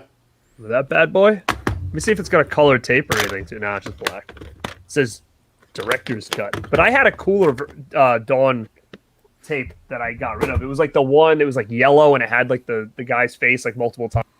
Yeah. Mm-hmm. Yeah, that was like the HBO one, I think. Yeah. Halloween. This one came with like that snow globe or whatever. You know that thing? Oh, yeah. That thing's worth Yeah, a yeah. fortune now. So I have that over on the shelf over there. This is a pretty cool Halloween poster. It's not one you usually see. No, No, I haven't seen that one through. is pretty cool. It's got all the different masks on it. Kind of more true to life mask on this one than this mask, right? Yes, definitely. And I had this one, and I'm like, I don't think I've ever seen this movie. The Johnsons. Does anybody know anything I about have this? no idea what that is. It's yeah. Anchor Bay. Anchor Bay. The Johnsons. What year is I don't that? even- What does it say? 1990. Oh, that must be Anchor Bay. I don't know. If anybody knows anything about the Johnsons, let me know. This tape was 1999, You know but anything I about don't the know what. Johnsons? I know CK knows about the Johnsons. Big Johnson. Dick Johnson. Yeah. The one-eyed Yeah, monster. weird. Like, I don't even own this on DVD or anything. Like, I don't. Do you guys like? Does this cover like do anything for you? No. Like, do you know this? Jay Fletcher, he's got it. It's the next 4K from Vinegar Syndrome, right? It definitely is. 19, Freddie says that. 1992 is what Daniel is saying. So Oh, yeah, it's like early 90s. the early 90s is a weird time for horror movies. We were talking about that the other night when we were doing the Freddy's dead thing, so. It's odd but well made. Oh, cool. I mean, I wonder if does it have a DVD or anything? Because that's the only place I have it is from that. I got this bad boy though. Oh, it's the Rad. Oh, wow. Yeah, that was a Rad. popular VHS back in the day. The video stores. Another one that needs a new release is. Oh, man. I wasn't going to get rid of this. This was a gem for me as a kid. My brother and I watched this so many times. It's hard to believe that movie's not. Is this not out on Blu-ray? Is it? I don't think it ever come out on DVD. anything. Yeah. I think it's like a couple. This DVDs, but I think it's all like kind of bootlegish. Well, you said that you saw a HD print of it online somewhere, though, right? It's on Amazon I Prime. think Amazon Prime as an HD of that. So to me, that always like means that like someone might have it and it's on its way out when you start seeing. Because why would they do it otherwise? Yeah, I mean, there's a couple of staples for sure. That one, Chuck Norris movie, and one of my personal favorites, Top Dog. I need that one out on Blu-ray. Yeah. Is that on a Blu-ray? Top Dog? No, Yeah. but I'm hoping somebody will bring it out because Is it on anything like besides VHS? I think it was on DVD. It was one of the 588 movies back in the day at Walmart. That's such a weird period of time when they like made. It's a very specific subgenre where they were making like Turner and Hooch, and Top Dog and Canine, and like all those friggin' movies like that. And then they also made like Cop and a Half, and movies like that where there's a kid and a cop. There's a dog and a cop and a kid and a cop genre there for about 2-3 years. Yeah, that was like a big thing that they were going for. Then they had Stallone did the one with his grandmother. It's like I don't know if that took the place. It's like the same kind of cop thing or whatever. Stop her, my look at mama this one, shoots. That's right. Oh yeah. The Gravest Challenge. Yeah. Love this. I mean, this DVD shot the shit. But why did they do this? Do you know? Like, why is this here? Like this extra piece? I do know. Something that what is that for? So, the company, the Coliseum Video was just a division of like a larger company, which produced pornos. So they made everything in house, including those boxes, and that's how they were made. That's how pornos were made in those big boxes like that too. So evidently I think it was in somebody's book that they talked about that. That's the only boxes they had for big porno boxes. That was the only, that was the format that they made boxes in because that was just what they used. Stuff my mom will shoot. Yeah, it's funny. But yeah, that's so weird, man. Was that all them? Like, did a lot of them come out like that around that time for WWE or WWF? I think all of them were up to a point, and then they started making like some of them were in the smaller cases. Like I've got WrestleMania 7 in a small case and a big box. I don't know. I mean, I guess a lot of it depended on some of these tapes were in retail stores for purchase. So Holly knows what's up. Huge porn boxes. Yeah, it was like those. You guys remember the Thriller video boxes? Those were even bigger. Now, did they end up going to clamshells on some of the releases too? WWF did. Some of the I real think, early part of me ones. feels like I had WrestleMania 6 on a clamshell. I thought, but I don't know if that's might be in here. I don't know. I think like the early, let's see, through probably the mid 80s, 86, 87, I think all their stuff was in clamshells. And then they moved. I'm trying to think back to the ones that I've got. I know WrestleMania 1, 2, and 3 was all in a big clamshell box. So WrestleMania 3 would have been 87, right? Yeah. So I think, yeah, I've got a bunch of the clamshells too from like the mid 80s to 87, 88. Yeah, you have a pretty good VHS collection for WWF stuff, right? Some decent stuff. I still do. I'm actually thinking about selling some of my stuff. So if anybody's interested, let me know because I don't want to list this stuff on eBay. I'm sick of paying eBay prices. Oh, dude, and I'll it's so bad I'll cut now. you a deal, you know.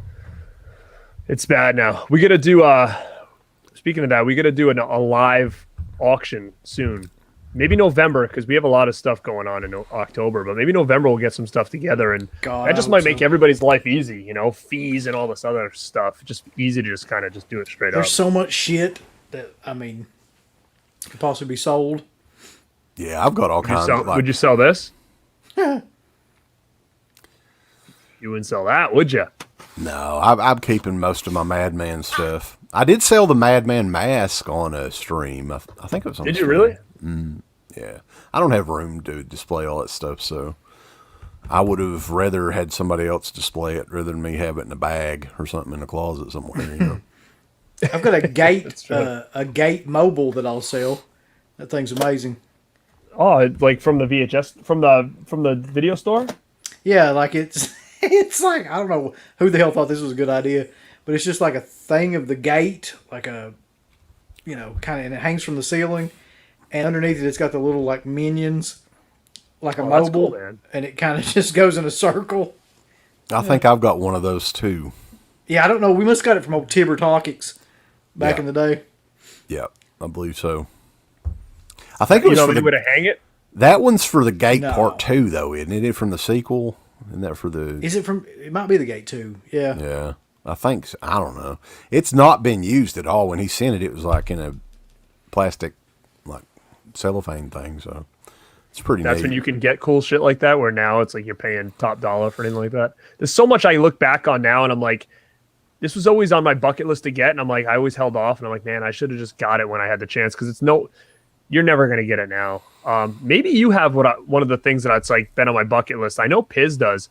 Was that Part 5 VHS thing with the glowing, like the lamp or whatever it was? Do you remember that thing? Yeah. I never You did have get that? that one, though. Mm-mm. I think Piz has that. That thing's worth a ton now. I remember seeing that on eBay a lot in like 2009, and it was always like a little expensive, but man, I should have bought it back then. Anything video store related is extremely hard to find. If it's a video store poster, a display, it may not be hard to find, but it's going to break you up. It's going to be very expensive if you see it on eBay, for sure. Yeah. Holly, you need to do a video of your cool stuff. I bet you got some cool stuff over there. Somebody had a Texas Chainsaw 2 display on eBay not too long ago. Which, you know, the one with Leatherface like standing up with a chainsaw. That damn thing was going for like $300-$400.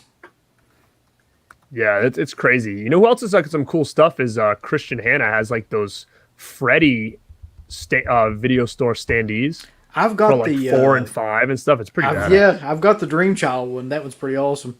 Yeah, that one's huge, too, I think, isn't Yeah, it? that's the problem. Like, there's no way. Like, you'd have to have. That's why a I whole never room. did. I never did go after that stuff because I had no room for it at all. That's the problem with that. Which, I mean, back in the day, you could get good deals on this stuff. It's not like today. Yeah, that was like maybe $30-$40 back when we went to conventions and stuff. Like, and I remember seeing those all over the place too. Like those standees from Nightmare on Elm Street and Friday the 13th and Texas Chainsaw. Like, I remember seeing those all the time. And now they're going for like huge amount of money.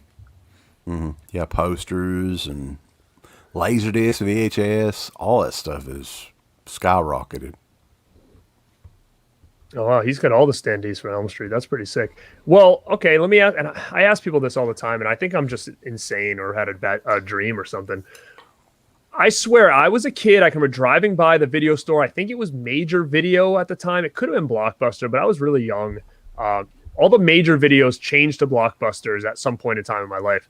But I can remember looking out the window in like my dad's car or something and seeing a Freddy display, like a cardboard cutout of him hanging in the store with his arms basically like they're really long, like from part 1. And it was almost like his arms were attached to strings, like wire, and he was like hanging across almost the store, like on the ceiling.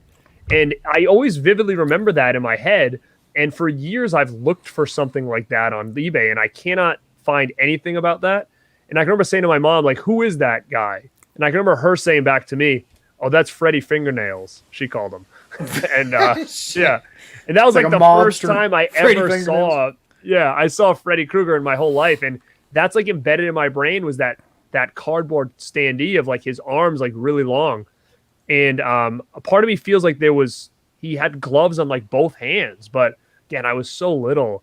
Do you know anything about that? Anybody? Because I feel like to me, it's like one of those things like peanut butter solution was, where I thought I must have just dreamt it for years and years and years. I've I never remember seeing it as a kid, and I was like, I don't "Oh, recall you never it saw either. it?" So yeah, That's what I was saying. I mean, it could be sometimes in a video store back in the day, they made stuff. So it could have been one of those deals too, where somebody in art class just got together and made like a floating Freddy, you know? yeah.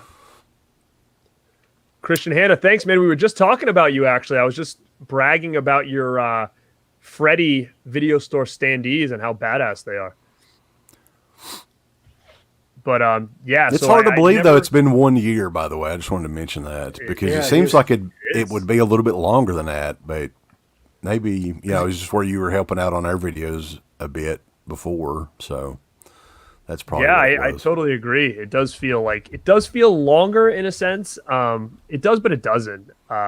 It's funny because you think about back on all those videos. I was talking to Piz about it. I was going back and looking at some old stuff, and I was like, oh man, I was really cringed about some of my earlier videos. And the thing is, it's only been a year ago. So I'm sure if you guys went back and looked at your videos from like 6-7 years ago, you're probably like, oh my goodness, But well, again, you guys have a DVD about your life, so it doesn't really.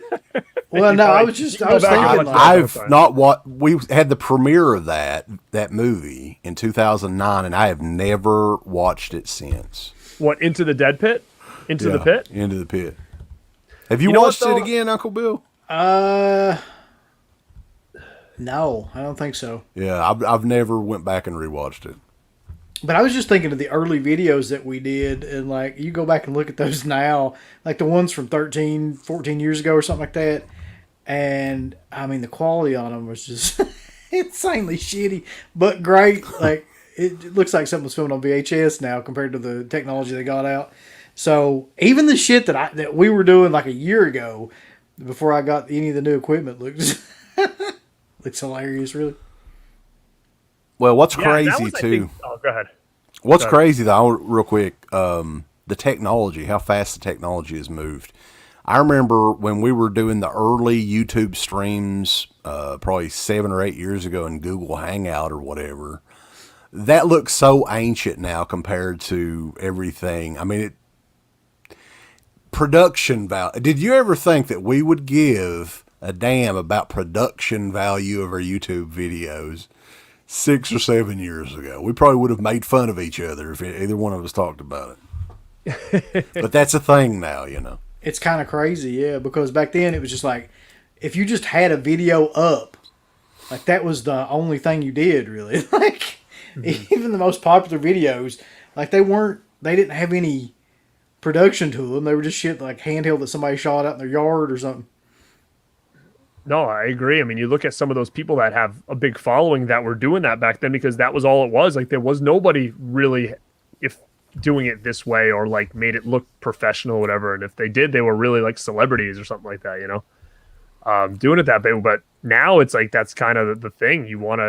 The presentation is important. And I think to me, that was kind of where I was having the most trouble at the beginning is I'm a perfectionist in a lot of ways. So I remember for a while I was like just trial and error. Like, does the lighting look good here? I bought new equipment. I have this equipment. Like that was my biggest, I think, struggle at the beginning was I was thinking too much about that stuff.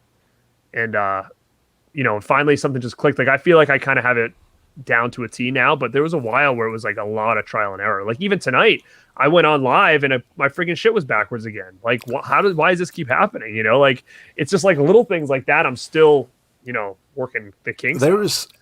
I would give him a shout out, but I think the video's got like 90-some thousand views. This guy had like a tutorial on lighting, right? And it was like the simplest thing. It was like start completely with no lights at all and then just start adding one light, and dim the lights and everything, just kind of mess with it. Very informative. It definitely kind of helps. Yep. So my first experience. Oh, like your voice was out of sync. That's what I was worried about for me tonight, because sometimes that happens to me over here. I don't know if it's just my I think there's a lot of people on my Wi-Fi. That's probably why. So Got to kick them off. my, Nobody use that damn Wi-Fi right now. well, I'm hardwired in tonight, so I had a lot of stuff going on to make sure this was going to go down as smooth as possible. Hardwired to self-destruct. But yeah, guys, I mean, I definitely big thanks for all your support and help this year. I mean, it's that was a big help for me, and super cool because we've talked about this before. It was, man, I've been listening to you guys forever, and the fact that I'm doing shows and shit with you guys, and I'm on your store and all this other stuff. I mean, that's huge for me, man, and I appreciate everything that you guys did and do. Oh, we great appreciate talking to you. I feel like I've known you guys forever. You know what I mean? Well, we have. I mean, we've kind of known each other quite a while. But yeah, I mean, we appreciate everything, all the help with our content as well. I think that we all have a pretty good chemistry doing these shows together, and I think people seem to dig them. So Yeah, I mean, the biggest compliment that I can give you is that we've never had like another member of Dead Pit. But if I was to ever pick somebody I considered to be that, it would definitely be you. Hey, man, I appreciate that. I love Steve, so let's. well, let's be honest. Steve has been. Listen, Steve does his own fucking thing. Yeah. he don't worry about us. I don't want him coming after me with you saying comments like that. Well, but you know what? Steve's, It's just so funny too because like we're just from such different worlds, like in the sense where you guys are from like down in Kentucky, I'm from up in the Northeast, so it just is it's totally different. Like myself and you probably listen to me talk and you're like, what the hell is this? Why does this guy sound like this? Well, you don't know what you've never tried gravy and biscuits. Come on. Yeah. If we ever meet up, Sarah promises that she's going to make some gravy and biscuits for you. She makes good ones. And that's another thing I talked about with Piz is I've met Piz in person. I have never met these two guys, and I talk to these guys every single day, and I've never met them in person, which is insane. And we definitely got to change that at some point and figure that out. Because it would be super cool to. I was thinking about that though. It's just such a long, like you being where you're at and us being where we're at. Like we would have to do we'd have to come up to like Monster Mania or something like that. Which I've often thought about doing that. How is Jersey? Like, what kind of is that like a plane ride for you, or you guys could truck there? I don't know. I would guess, this is just a guess, but I know how long it took to get to like Pittsburgh. So I would guess it would probably be like 12 to 13-hour drive if we were to do that. It's like right on the Pennsylvania, like it's right on the Philly line. It's so funny because like for me to get to Jersey, it's about 5, maybe 6 hours tops to get there. But it's funny because if I took a plane from where I am, it's like 40 minutes.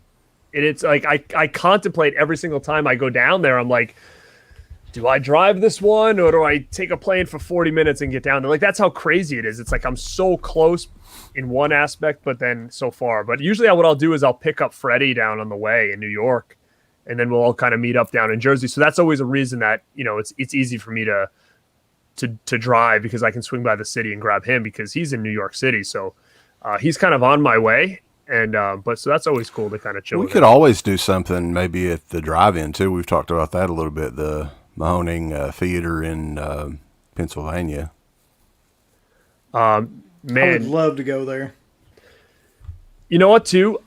I'm going to say like, if we can keep things kind of rolling in the next couple of years or so, like, and you guys start doing more conventions where you're doing either like the commentaries or hosting panels or anything like that, I'm sure, there's always a possibility that something could happen at like a Monster Mania, and then we could just kind of do something as a group, Yeah, I'm definitely hoping for something like that to go to like a,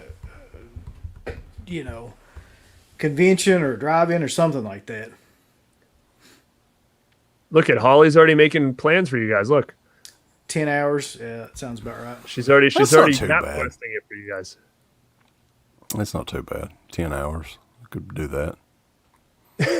Dead Pit Caravan. Remember, I mean, you got to think of it this way.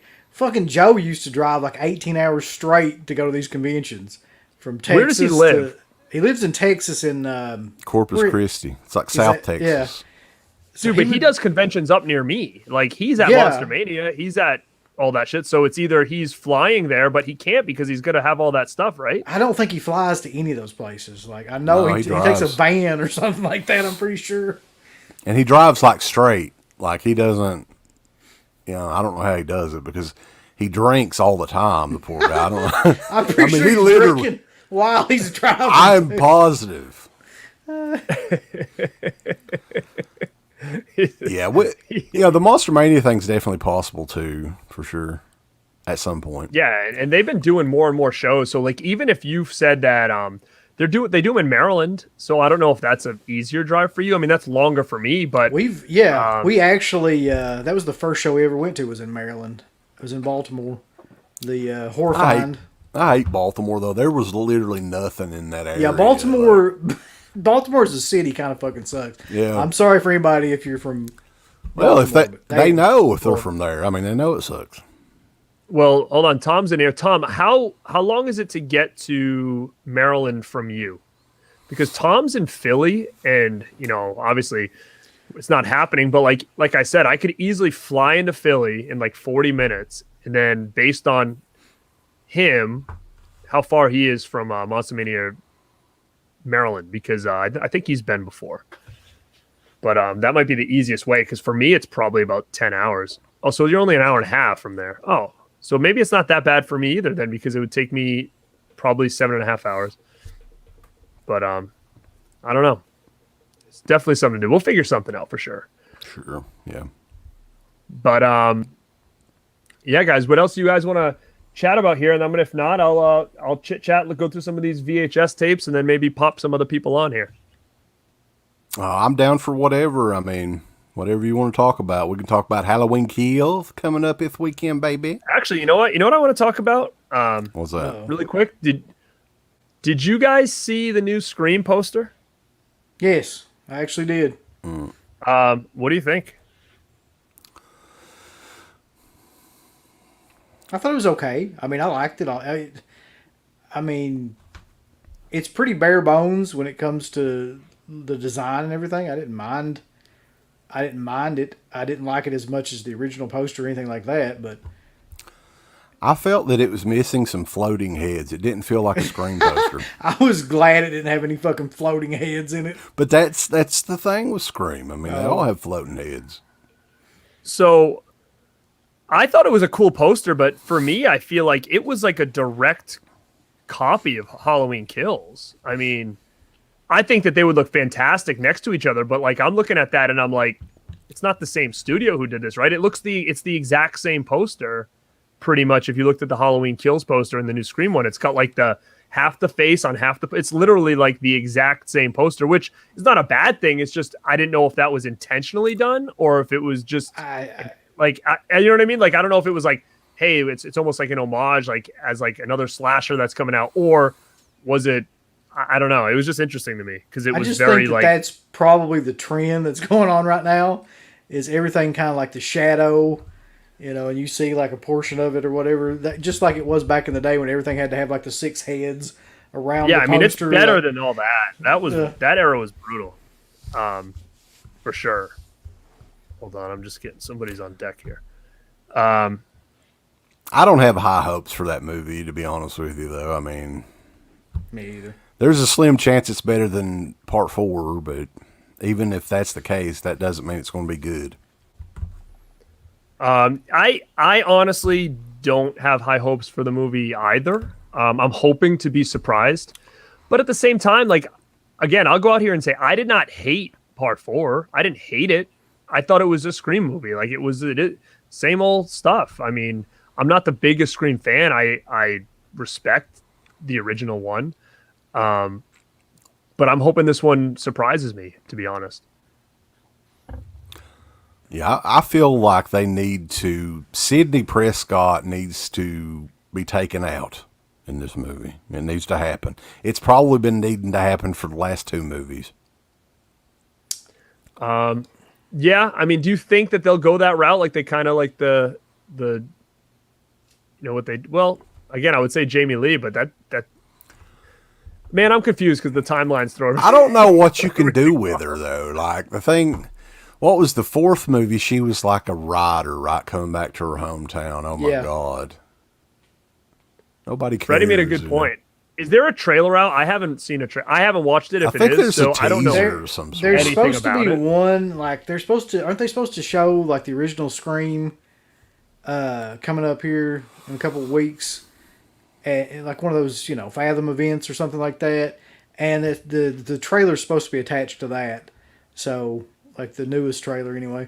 But I kind of agree with what Freddie said, though, which is like, if there's not some huge twist in this movie that involves her, either her getting killed or her going crazy and being the killer, then you can't just do that movie again. Like, she's, it's starting to borderline on insanity, her, like, going through the same situation over and over and over again. He's found her again. She's living in Alaska or something. Like, what would be the next? I don't know where you go. I mean, geez, like, she was like a recluse in the third movie.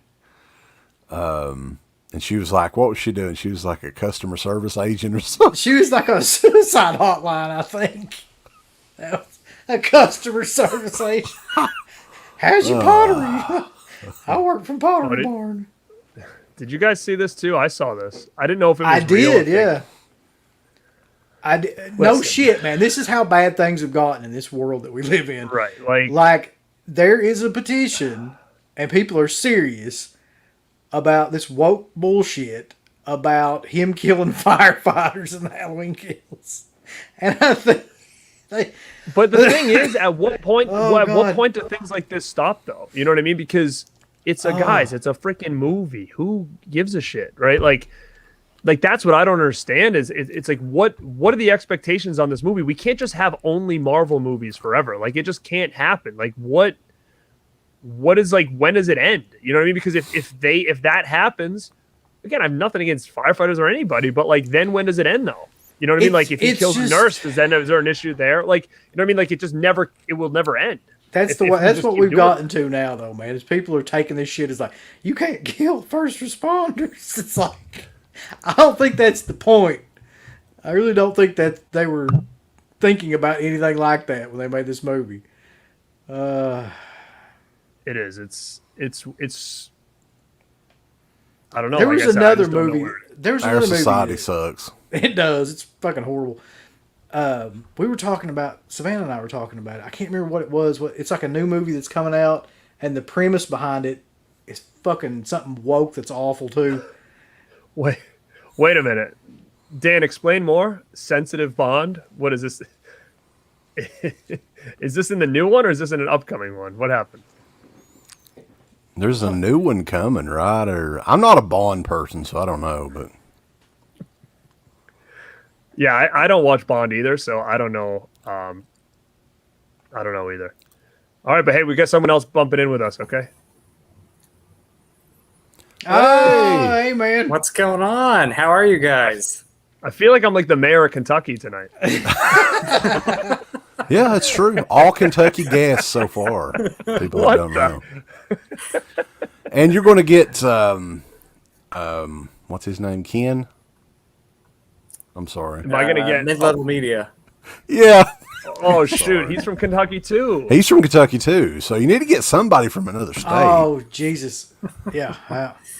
I love the new Nightmare poster in the background there though. Thank you. It's the first time I've seen a new Nightmare poster like anybody have one up. Hey, I know it's probably a controversial thing to say. That's my favorite Nightmare movie. So that's a little controversial to say. A little bit, I know. It's not as controversial as, let's say, like killing firefighters in a Halloween movie, but it's controversial. You could have a Freddy's Dead poster. Yeah. Which that's a good poster, but it's a lot better than the movie. Yeah, Brian, you guys know Brian Petrowski. Oh yeah, of course. Sent that one to me, so yeah. How are you all doing? Doing good, man. I appreciate you. That's so funny. I'm sorry. Yeah, I appreciate you guys staying in the chat, Justin. I know you had a stream tonight, so you got out early, huh? Yeah, we just had to change times, so got out early. So Look at But that. no. We were just talking about that earlier, where especially in October, like people who are doing a lot of the same stuff, on YouTube it's just cranking out content all month. So it's been crazy. It's like always something going on. And I knew I wanted to do this and have some people pop in that have been super supportive, throughout the year. And, it's always, people are always streaming. So I always wanted to kind of ask a couple people like, hey, are you streaming this day? Because it just seems like every night someone's got something going on. The community's getting big, man. It's growing. It is. For sure. Oh, yeah.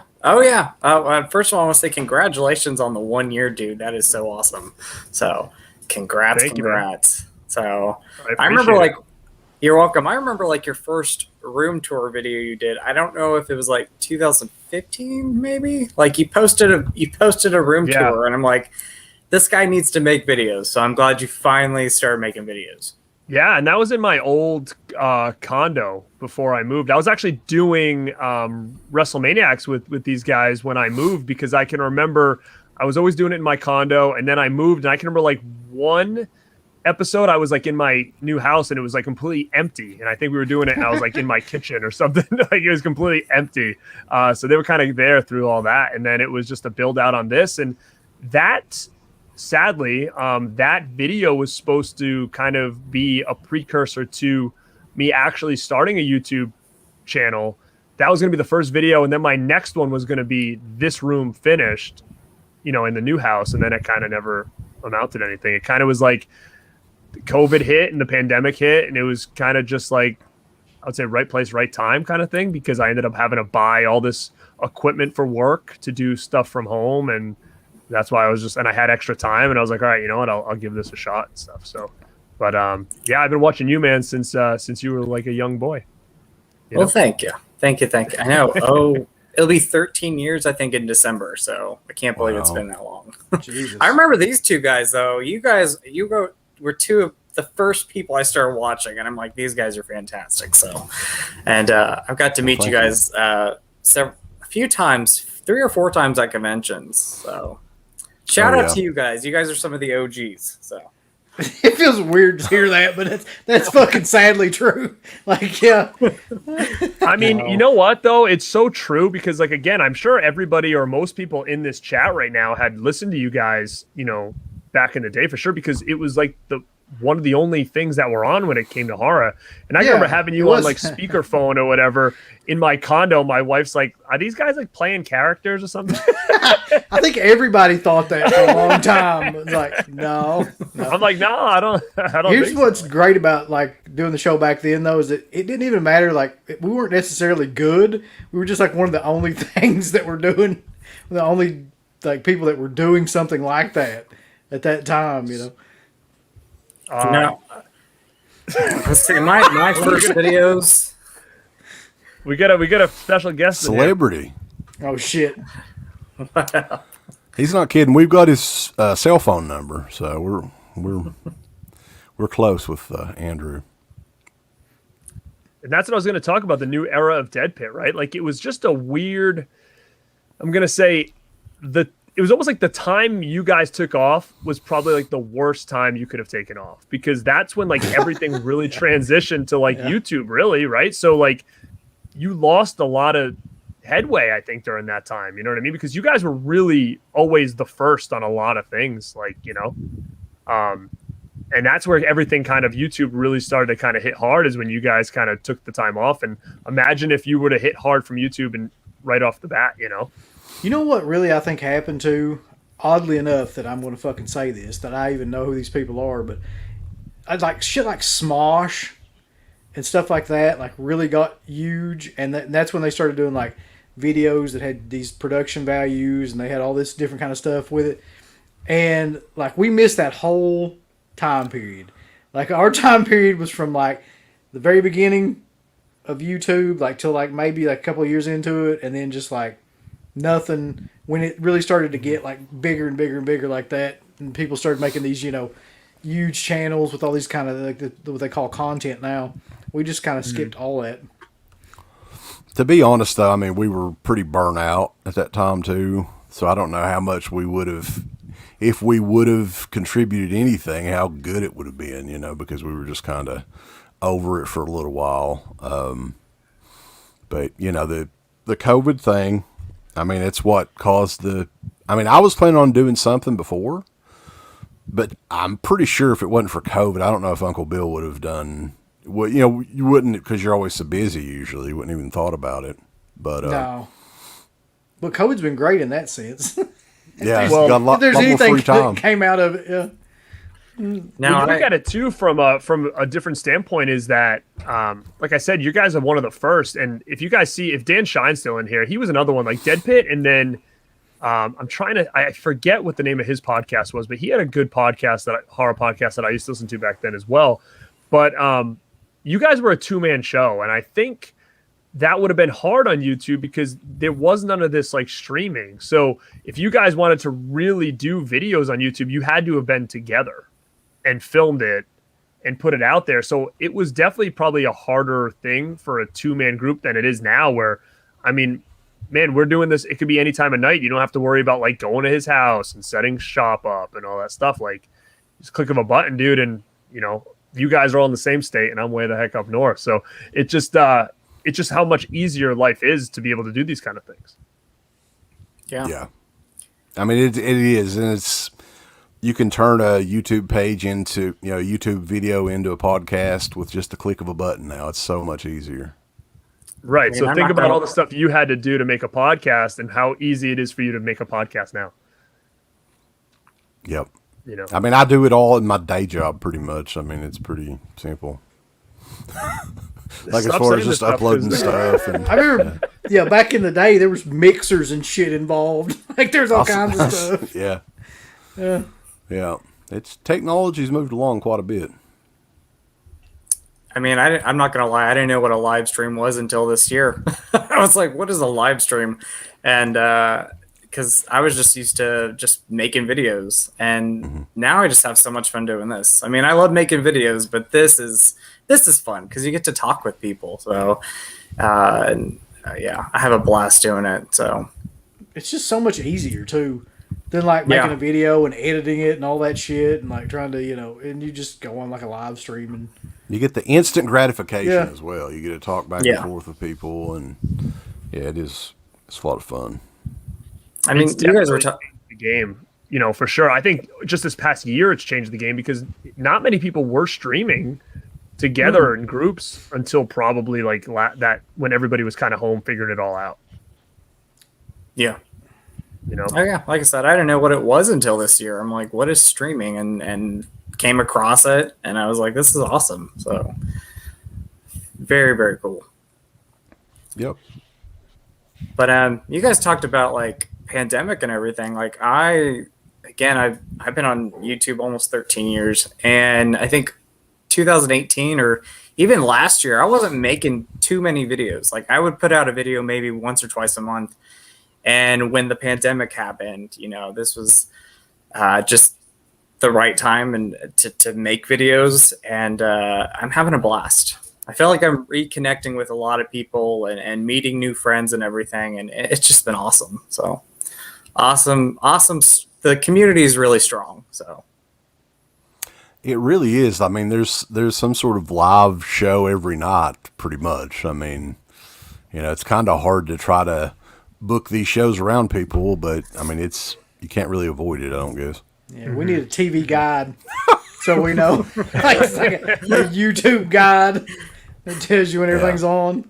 Right. Well, it is cool though that everybody's kind of, and that was one of the big things when I did this, was that I listened to so many different, or I watched so many different people, and to kind of, I was like, oh, maybe I can, get this person on and then this person, and then, bridge the gap here and do this. And it's cool that everybody's kind of, all one big community instead of like little cliques or whatever here and there, which is nice, especially because it's funny. Like, I don't know if you guys do it, but the other day I like looked up on my channel, like it has like a thing that says, what other channels do your followers listen to or whatever.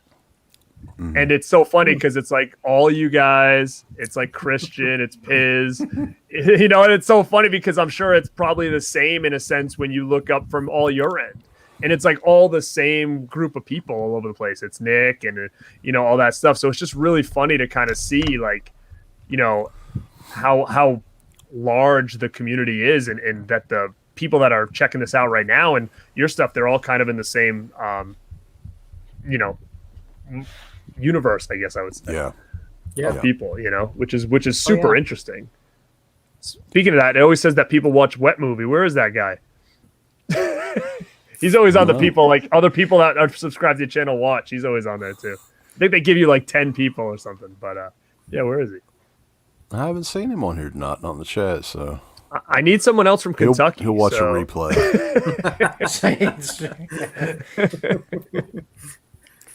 There is, for some reason though, there's a large community in Kentucky that does the online thing, and it's always been that way. Somebody mentioned Barry B. Jr. He's not really that active anymore, but he was another one from Kentucky.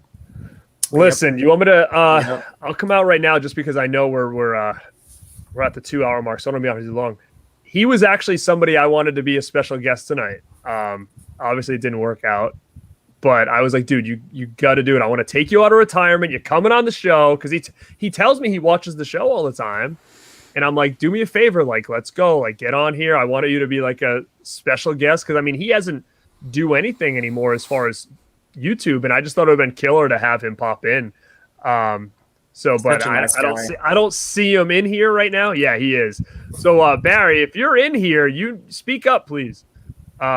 Please. But I don't know how much room we have on this stream right now, and if you guys need to bounce, let me know because I'll let you guys chat about Kentucky because we got another guy coming in now. What's going on, Ken? Another Kentucky. What's up, Ken? How are you, man? This is very strange because I literally just spent all weekend like binge watching your all's history of Scream Factory videos. So now I'm up here with them. So it's very weird for me. But yeah, thank you for inviting me, man. And congrats on 1 year on YouTube. Hey, thank you, man, so much. And again, all you guys right here on here, thank you guys for your support, and Piz as well. I wish you kind of was still here. I wasn't sure how I was going to do this tonight. I didn't know if I was going to bring people on, take out. So I just kind of was going with the flow, but yeah, just keep adding people till you get to 10. Yeah, I'm always afraid my computer will explode, if I add too many people. So we are going over the 2 hour line, so maybe we can try to blow this thing up. So if Piz, if you're watching this and you want to come back, click the link. We'll just end it on a party because I don't think I'm getting through this box of VHS tapes. So we will we'll have to save that for another day. But yeah, so again, all you guys, thank you so much for all your support this year. And you're welcome. Ken, I just met him just probably very recent, to be honest. These other guys I've known before I was even on YouTube, and I just met recently, and you're Justin, killing over there on your channel too. I've watched your stuff a lot, and I think this is the first time we've done a stream together. So nice to meet you. I know it's nice to meet you, buddy. I love your channel, so keep up your great content. Thank you, man. You're welcome. You guys go chit chat. I'm gonna try to see if I can get B Junior in here. Let's see. Talk into it. B Junior. He's gonna be like, no, he's probably gonna be like, bro, it's like 11 o'clock. So, you guys interested in the Universal Monster 4K set? Is it coming out this week? I got it. It came out last week. Have you watched any of it yet? I watched the Dracula. I actually just posted a review up for it. Okay. A couple hours ago. So, did you have the previous Blu-ray that came out 10 years ago? Yeah, I had the 2014 one. Okay. So, I'm sure it's somewhat of an improvement, but you think it's worth actually upgrading? I think so. It's a lot darker, like you can notice when you're watching the Blu-ray compared to the 4K. Just as far as the contrast levels, you can tell a distinct difference. Like Bela Lugosi's lips are so very dark gray. His skin's bright white. I don't know. It looked a lot better to me than the Blu-ray. Yeah, I was interested in that. But it's just a matter of how much do you really care about that. Or I know a lot of people that have the 30 film set that are just happy with it. Mm-hmm.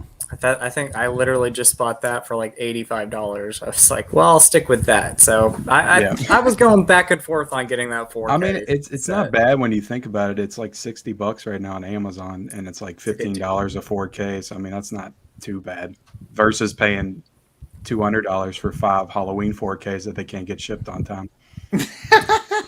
I love that everybody just takes the piss out of Scream Factory now. Well, It's the I'm best very thing. high. There's people posting they've gotten 2 and 3 and 4 and 5 and all the different ones or whatever. And I'm like, you're lucky you at least got one. I still haven't gotten any. I haven't got any of them either. I I ordered them ordered like from months Shop ago. Factory at the end of July. Yeah. What happened to ordered the a- deal? You know, the 2-week deal. You're supposed to get them 2 weeks early if you order from. That's the benefit of paying $15 more or whatever it is. That's what I thought. And then they went Yeah, on I sale guess at that doesn't Amazon. I'm exist like, anymore. yeah, I'm not going to do the Amazon because I want to get them early. And then all the people that are getting them from Amazon already, and I'm still waiting on that I got Shop 'em Factory from- notification. I got them from Diabolic DVD, and they shipped out, but it's been like a week, maybe a little week and a half since they shipped. So Really? I haven't got Alone in the Dark yet. Like I'm still waiting for my Alone in the Jeez. Dark. Yeah. Yeah, I got Deadly Friend too, and I that's supposed to come out this week, and I didn't get any notification on that. So I don't know. Yeah, what I the haven't issue got is one there. either, and I pre-ordered that from Scream Factory as well. Deadly Friend and Killer Party. I'm ready for that one. I'm like, Yeah, I haven't heard Right. shit about Killer Party either. Come think of it. They've got too much. I think they've got too much stuff coming out, and they can't. I don't know. They can't juggle it all. Yeah, because Is it- apparently it's not just the Halloween 4Ks. well, who's excited for? Has anybody ordered the Guest 4K from Second Sight? Because Yeah, I did, and I I, ordered didn't even that. realize how expensive it was until after it came out of my bank account. I ordered it. It yeah, was like UK I was money, and I wasn't really doing the conversions right. excited for it. Like, I love that movie, and I really too. wanted that edition. But when I went on to buy it and I saw the price, I was just like, oh my god! Like, it was just it was a hard buy for me at that time. I mean, not saying I'm never gonna get it, but it was tough. What was it, man? Like, it was like $80 or something, wasn't Yeah, it? it was $80. So where Yeah, did you shipping guys straight go? Because I think it was Diabolic. I went on there. It was like $58. So I was I don't know if they stupid and still just pre-ordered from Second Sight as soon as it went up. I'm really excited because one, I love the movie, but two, like if I remember correct, the Universal Blu-ray like bare bones features, like no features at all, and this is loaded with brand new interviews. Yeah. And then it's coming with the soundtrack, and I'm like, wow, like that is amazing. Yeah, I agree. That's what the shitty part is that the original that came out was just so bare bones, and that's the problem. Yeah. And you can see I'm lagging already, so this bunch of people in here is not doing too well, I think. It's exploding, brother. I'm not hooked in like I usually am. I usually have an Ethernet cable a 100-foot Ethernet cable that I run from upstairs all the way to the basement right before I stream, and then I unhook it when I'm not streaming. That's my setup. Sounds like we got the same setup. That's Kentucky, man. Second Sight, though, their stuff. I mean, and somebody mentioned Phantasmat waits for the U.S. sites to carry him. That's the way to go. I mean, I would recommend OrbitDVD.com is one that I've used before. There and was they do a good job. There was a thing. The only time I haven't done that, and I immediately regretted it, was when Arrow put out the Deep Red 4K, and they were like, "Okay, you can only get this on our site." It was like the artwork was different, and it was only exclusive to the Arrow Video site. And so I was like, "All right, well, I got to just go ahead and get that before it sells out." And I got it. And then I went on Diabolic, and they had the same shit on there, and I'm like, "Wait a minute." And emailed the guy, and he's like, "Is this the same thing?" And he's like, "Yeah, it's the same thing. We get like all their stuff as well." So whenever something says it's exclusive to a particular site, that doesn't necessarily mean that that's the case. Yeah. Did anybody order Phantom of the Mall? Because what was it? It's Piz! What's up, Piz? Wow. Shit, this thing's gonna start like self-destructing in a minute. I heard there was a party going on here. And, I'm gonna have to back out. I'm around too many legends here. I saw Oh, get on. I saw Andrew Bryanarski was in the chat, and I wanted to jump on and tell you all an Andrew Bryanarski story. Can I tell you guys? Yeah, an Andrew please. Oh Jesus, yeah. So I was at the New Jersey Horror Con, and I was waiting outside for the valet to get my car, and this guy starts talking to me about my Charles Bronson shirt. This big burly guy's got like a big full beard. He looks like he's from like a 90s grunge group. He's got like, flannel on and torn jeans, and he's smoking a cigarette. And he's like, I love Charles Bronson. And I go, oh, thanks, man. He goes, yeah, he started asking me about Death Wish something, and I'm talking to him like, yeah, it's pretty cool. And as I'm getting in the car, I turn and look at the guy, and I go, that's Andrew Bryanarski. But that's Leatherface. And he was just he didn't look like himself at all. I didn't even recognize him until I really wait a minute, is that the dude? And sure enough, that was Andrew Bryanarski. So he's rocking the big I don't know, maybe he's preparing for a role in a 90s grunge band movie. I don't know. But, I don't think I saw him at he was at the Friday Night show, and to be honest with you, I thought it was Ogre from he Revenge did of the have Nerds. he did kind of have that ogre look going on. Yeah, long hair, long beard. Yeah, he kind of did. Yeah. So maybe he's going to be in the 7 Mary 3 documentary or something. He would fit right in. Yeah, he would fit right in. Did you feel blessed though to be in the graces of the best Leatherface ever? Let me tell you, he's the only Leatherface in my book. The only one. The only one. I came home and everything that had Gunnar Hansen on it, I burned. He's the only Leatherface in my book. So no, I didn't even. He was just like, oh, I like your shirt, man. You like Charles Bronson? He's like, oh, I love Charles Bronson. Oh, have you seen Death Hunt? I love Death Hunt. And then goes, oh, well, at least he's got good taste in movies. He likes Bronson, so I'll give him that. Mm-hmm. So every time I watch Batman Returns, I always forget he's in that movie, and he's Christopher Walken's son.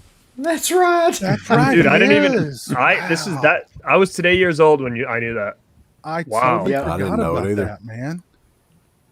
Wow. He goes, Dad, save yourself. That's the only line I remember from him. Dad, save yourself. Wow, that's funny. I got to rewatch that now and check it out.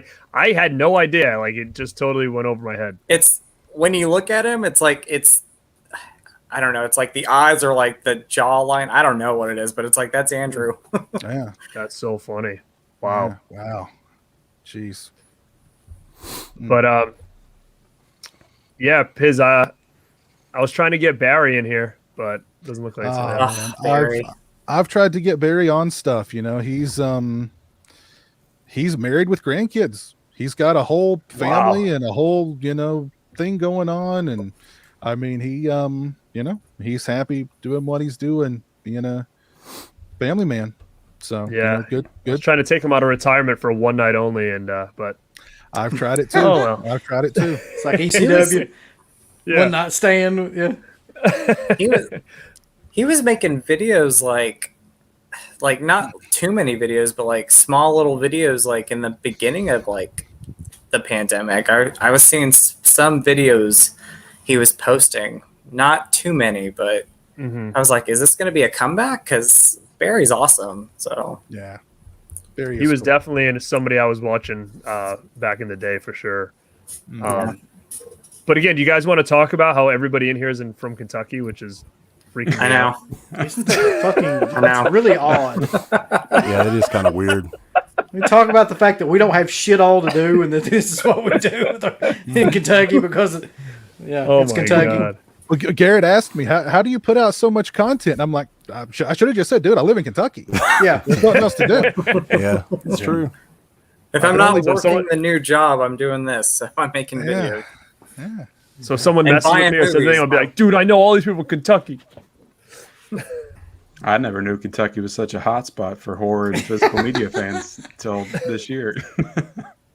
It is, man. That's true. It is Question for you guys. Are you guys buying the Phantom of the Mall on Arrow Video? I thought that was pretty awesome that they're releasing that. So it's already pre-ordered. Yeah. Me too. I don't remember very much about it. I remember renting it 25 years ago, but I don't remember anything about it. But yeah, I want to get it. Yeah. Yeah, I pre-ordered that one. It's definitely. I think I always liked it. I have the DVD, which I have now thrown on eBay, but haven't sold it yet. Should have just let it go a year ago. But I kind of liked it when I saw it before. It's been a long time since I've seen it. But I just think the idea of that's getting a huge collector's edition after all these years was super intriguing to me. So I wanted to make sure to get it. We talked about that one. We talked about that and Killer Party. I mean, brought that up earlier. I'm excited that's getting a Blu-ray finally. Like, I heard you guys talking about that. Never thought it would. Mine's pre-ordered. I guess I'll probably get it in a year or two. So I'll be excited whenever it comes. It'll come and like the disc will be missing. There'll be a fucking Be the eco case broke. They'll have a picture, like an actual physical picture of a Blu-ray that'll be in there. It's like just like a cardboard disc. Yeah, cut out of a Blu-ray. I actually pre-ordered that too because I don't think I've ever seen that movie. And if I have, it's been like on VHS. Oh, I love it. 20 years ago or something. I love Killer Party. Yeah, I mean, Killer Party's cool, man. It's definitely a cool one. It's packed with features too. Like, there's some great bonus features on that one. So, I mean, again, I'm excited Killer Party's getting a Blu-ray, and I'm really excited that they got a lot of interviews for that movie. So, that's exciting. April, you're no fool. That's like the best part of the movie. Dude, when that happened in that movie, it won me over like right away. I remember the first time I watched it, and all of a sudden I'm like, what is going on? And all of a sudden, like, that whole song played, and I was like, dude, this is so killer. Like, I love that tune, man. Love it. I think the video is super cool too. So yeah, if you guys haven't seen it, that alone, I think you guys will fall in love with it just like that. And it's kind of a weird movie because it almost feels like a 80s like teen comedy, like one of those, like, I don't know, like a frat house comedy, and then it kind of just changes randomly. So I always kind of felt like it had a pretty unique vibe to it. Yeah. Well, it was written by Barney Cohen. The final chapter, Barney Cohen. So Really? yeah. Wow. Yeah. That's awesome. Oh shit! While I'm thinking about it too, is anybody watching old Eli's History of Horror? The newer ones. I have not seen it. No. I actually watched sequels that don't suck, and like every single one of them that was on there, I mean, to some degree or another, I kind of agree with that. It was like Scream 2 and what the frig was it? Nightmare on Elm Street 3. I don't remember what Friday movie was on there. Part 5. It should have been 5. Yeah. But it wasn't that bad though. I want to say, Ken, I love your Curse of Michael Myers poster in the background. Just got to point that out. That's awesome. Oh, thank you. Thank you. Yeah, that's a sequel that doesn't suck. I always like that. I love that movie. Yeah, I do too. It's not necessarily my favorites, but on my 30th birthday, like, a bunch of my family members just got it for me randomly because they knew I was a Halloween fan. So that's the one I have. That's cool. That's awesome. I love it. But yeah, I don't know what the release dates are like on all this stuff. So is Killer Party like now? Is that later that it's coming out? October 26th, I think. End of October. Yeah, I think it's the last week. Deadly Friend before is Halloween? this week. Probably not. Deadly Friend is this week. I think Okay. so. And then what about It'll be interesting to see if this stuff You'll is probably delayed see as Killer well. Party showing up in people's posts before you see Deadly Friend. what would Will you you do? get either of them before Halloween, though? Again, I'm still waiting for Alone in the Dark. I'm like, I want that. And Did you pre-order it? I ordered it on Diabolic's website, and it's coming with the Halloween 4Ks. It shipped out. Hopefully, it'll be here by this week. But I haven't got Alone in the Dark yet. Oh, I've had my Alone in the Dark for a couple weeks now, at least. Still not watched it yet though. But yeah, great movie. I'm delayed, just so you guys know. But here's a question though. Does Diabolic ship when like your whole order gets there? Because I'm trying to think what I ordered from them. I ordered the Halloween special, that WNUF one. I ordered that from them. And then I ordered, maybe it was Phantom of the Paradise from them. And then it's like, for some reason, like nothing shipped yet. And I'm wondering if they're waiting for Phantom of the Paradise before they ship me my other one. I don't know how it works over there. Yeah. So I think that's probably what's happening because Alone in the Dark came out before those Halloween 4Ks, and I ordered them in the same order. And I Right. thought Alone in the Dark was going to ship out before those 4Ks, and it's all coming together. So Okay, so that's probably why they haven't even sent me a shipping notice yet. But what about what's the other one there? I can't be thinking it. The one with Aykroyd and Humpty Hump and all that. When's that one coming out? Nothing but trouble. Nothing but trouble. Nothing but trouble. Yeah, when's that one out? I Humpty pre-ordered Hump. that too. It's like When is mid-November, I that coming think. out? It's sometime Is that, November. oh, that's a November title? Okay. So yeah, that one I'm looking forward to as well. It got announced with the Krampus 4K, but I think the Krampus 4K got pushed to December. I'm gonna excited to say, see imagine that. Like, yeah. For anybody that's interested, Dark Delicacies has that signed by the director. They're doing a signing, I think, sometime in December. If you want to get a signed copy, it's What, pretty much the Krampus? same. Yeah. That's cool. Oh, I used to love doing that. I'm going to do that, I think, because I haven't ordered that one yet. I had no idea that haven't that was either. the same guy that did Trick or Treat forever. Michael Yeah, and Dougherty. that's what's kind of cool about it. Yeah. Yeah. And it's like Is the it- unrated cut or something like that. Like it's a different cut of the The, movie. the Yeah. naughty cut. The naughty cut. Naughty cut. So, Does looking anybody forward know to it. what the issue is with like the new Phantasm 2 4K? There's some kind of issue with that release too, isn't there? Oh, Jesus. Don't tell me that. There's I a haven't opened 4K? mine. I heard. I've got it and watched them both.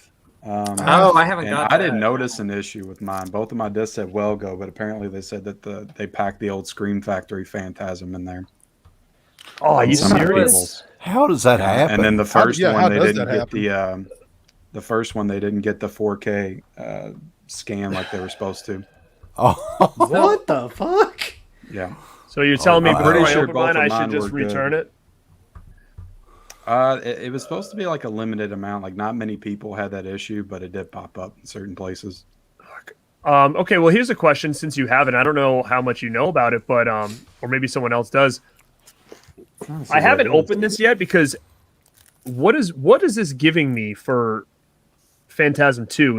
Is this an uncut version or is this just like a 4K upgrade? It's the uncut version. But so I this had never version has seen the not movie been anywhere before. else but here? Does anybody know that? I'm not sure, but it's supposed to be the uncut version.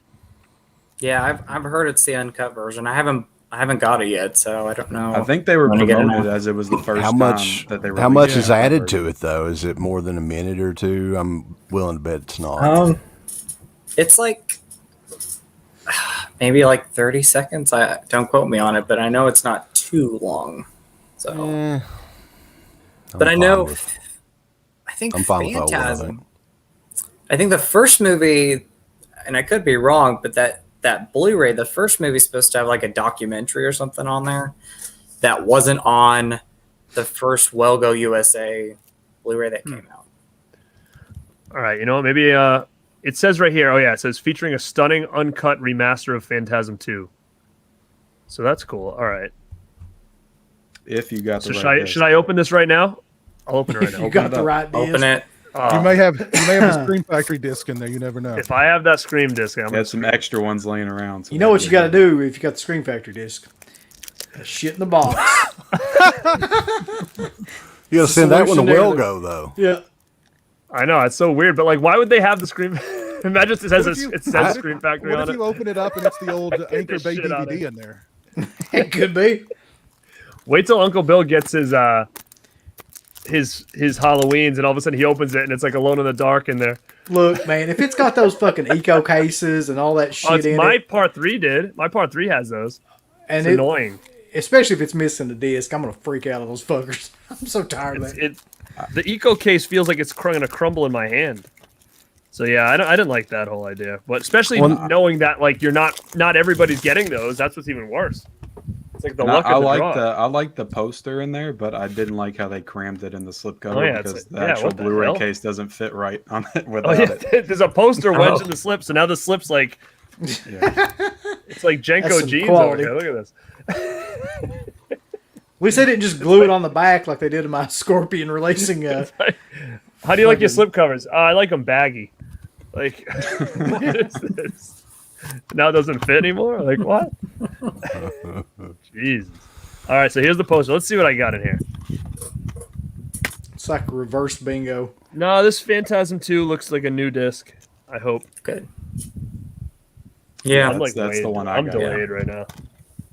And then this one says Phantasm Remastered. All right, cool. I'll check this out. Yeah, you got the right one then. Woo! Got a little poster with it. But yeah, guys. Do you guys have anything else you want to chat about, or we can kind of call it? Well, I just want to say, Garrett, again, congrats. 1 year, dude. That's so awesome. So Hey, thank awesome. you, man.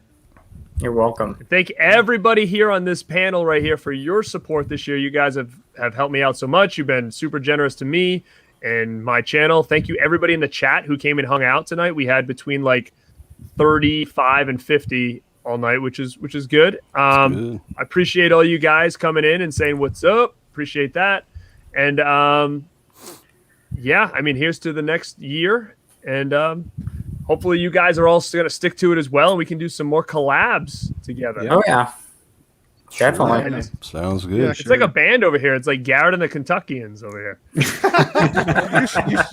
You just need to move to Kentucky, Garrett. It's a bluegrass That's band, man. Sounds like Damn.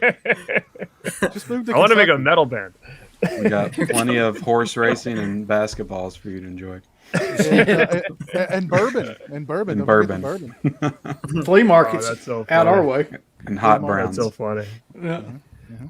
But hey, so before we bounce, everybody who's on this little panel with me right now, plug your stuff. Let us know who's in the chat, what you guys got coming up for October, and then we'll call it. Cool. What do you Sure, got, Dead Pit Boys? we don't have anything in particular. I think Uncle Bill's doing your Dario Argento video, the third one, right?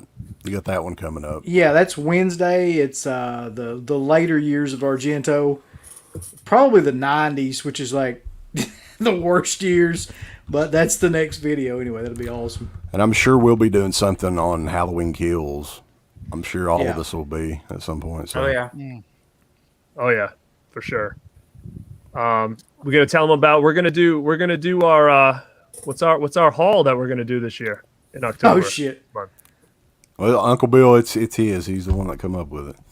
Oh, we're doing hot. We're gonna do doing. Let me see if I can say this without fucking up. Halloween Havoc. That's the latest video that we're gonna do. We just talk about all the shit that we bought in October. Halloween. It's not just a haul. Oh heck it's yeah! Halloween. Yeah. There you go. Nice. So we'll get that in at some point. Piz, what you got? I think you already talked about it, but what you got coming? I got Bloodstream with Dwight H. Little tomorrow, beginning at 9 p.m. Eastern Standard Time. I got a stream with Larry Zerner coming up on Thursday at 8 p.m. Eastern Standard Time. I got another Bloodstream next Sunday that I've not announced yet, but that one will be fun. Got lots of reviews and unboxings and all kinds of stuff planned for October. So. Nice. Ken, what you got, brother? Man, first off, just thanks for inviting me. I feel super out of place here amongst all these legends of YouTube, but thank you for having me on. And as what I have, hopefully I've got a Halloween 4K unboxing or something coming to the channel sometime within the next 3 weeks or so.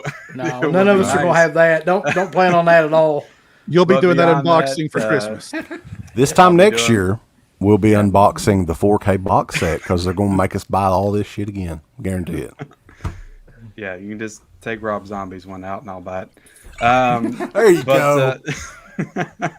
But yeah, I got Blu-ray hunts coming up, collection hauls, reviews, just everything physical media I cover on my channel. So look forward to that. I actually have somebody coming on a live stream on Tuesday night that you all know, Christian Hannah Horror will be joining me live Tuesday night. So I'm looking forward to that. And yeah, pretty much all I got though. It's awesome. All right, Justin, we got. All right. Well, I just did a Children of the Corn Arrow Video UK trilogy box set review. So that's up on the channel. I just did a live stream with Nathan Jones. What And the? then as far as October goes, I'm thinking about doing a top 20, top 15 favorite horror movies of all time. I haven't done that in a long time. And gonna, as always, talk about physical media, movies, October, I have things in the works, and I'm again loving live streams, so I got some live streams that I want to do coming up. All right, man. Cool. Hey, guys, I'm going to start bouncing you guys out so then I can just say thanks to everybody because I'm lagging big time. Okay. All right, man. See you. Okay. Congrats. Have a good Gary. one, guys. Thank you Yeah, guys take so care, much. man. Keep it up. Later. Yeah. Later. Thanks, guys.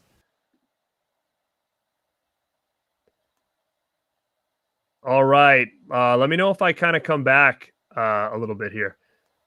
Thanks, Christian. I'm looking forward to your stream with Ken.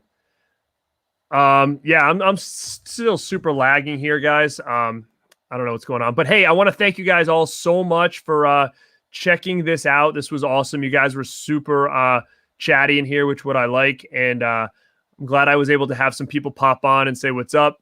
And thank you guys all for your support this first year on YouTube. And I'm looking forward to doing some more collabs with all you guys and having you guys check my stuff out. And dude, it's just been great. And I think that you should keep your eye on my channel because I have part 3 of the Monster cereal coming this week. I'm going to either drop it on probably Tuesday.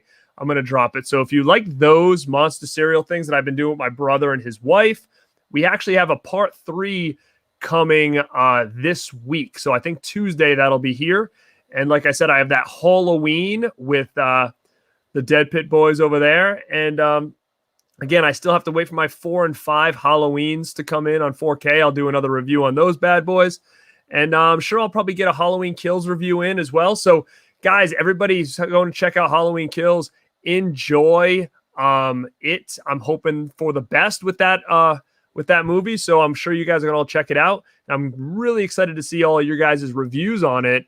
And yes, Holly, I will see you at Chiller. If anybody's going to Chiller Theater in a couple weeks, I will be there with Freddie Young, Icon versus Icon, Jason Price, and Shit Movie Fest himself, Thomas Bryce. And we will be there hanging out. So if you see me and you watch my stuff, come say what's up. I definitely appreciate it. You're turning the Porsche to Atlantic City. David Atkins, what are you talking about? Run over there? Thank you guys. Yeah, Ice Ice Buoy, I'm still going. Yeah, we'll do something there. All right, guys. Hey, thank you guys again so much. I totally appreciate you guys checking this out. This is Garrett at Born to be Rad. And like I always say, stay rad.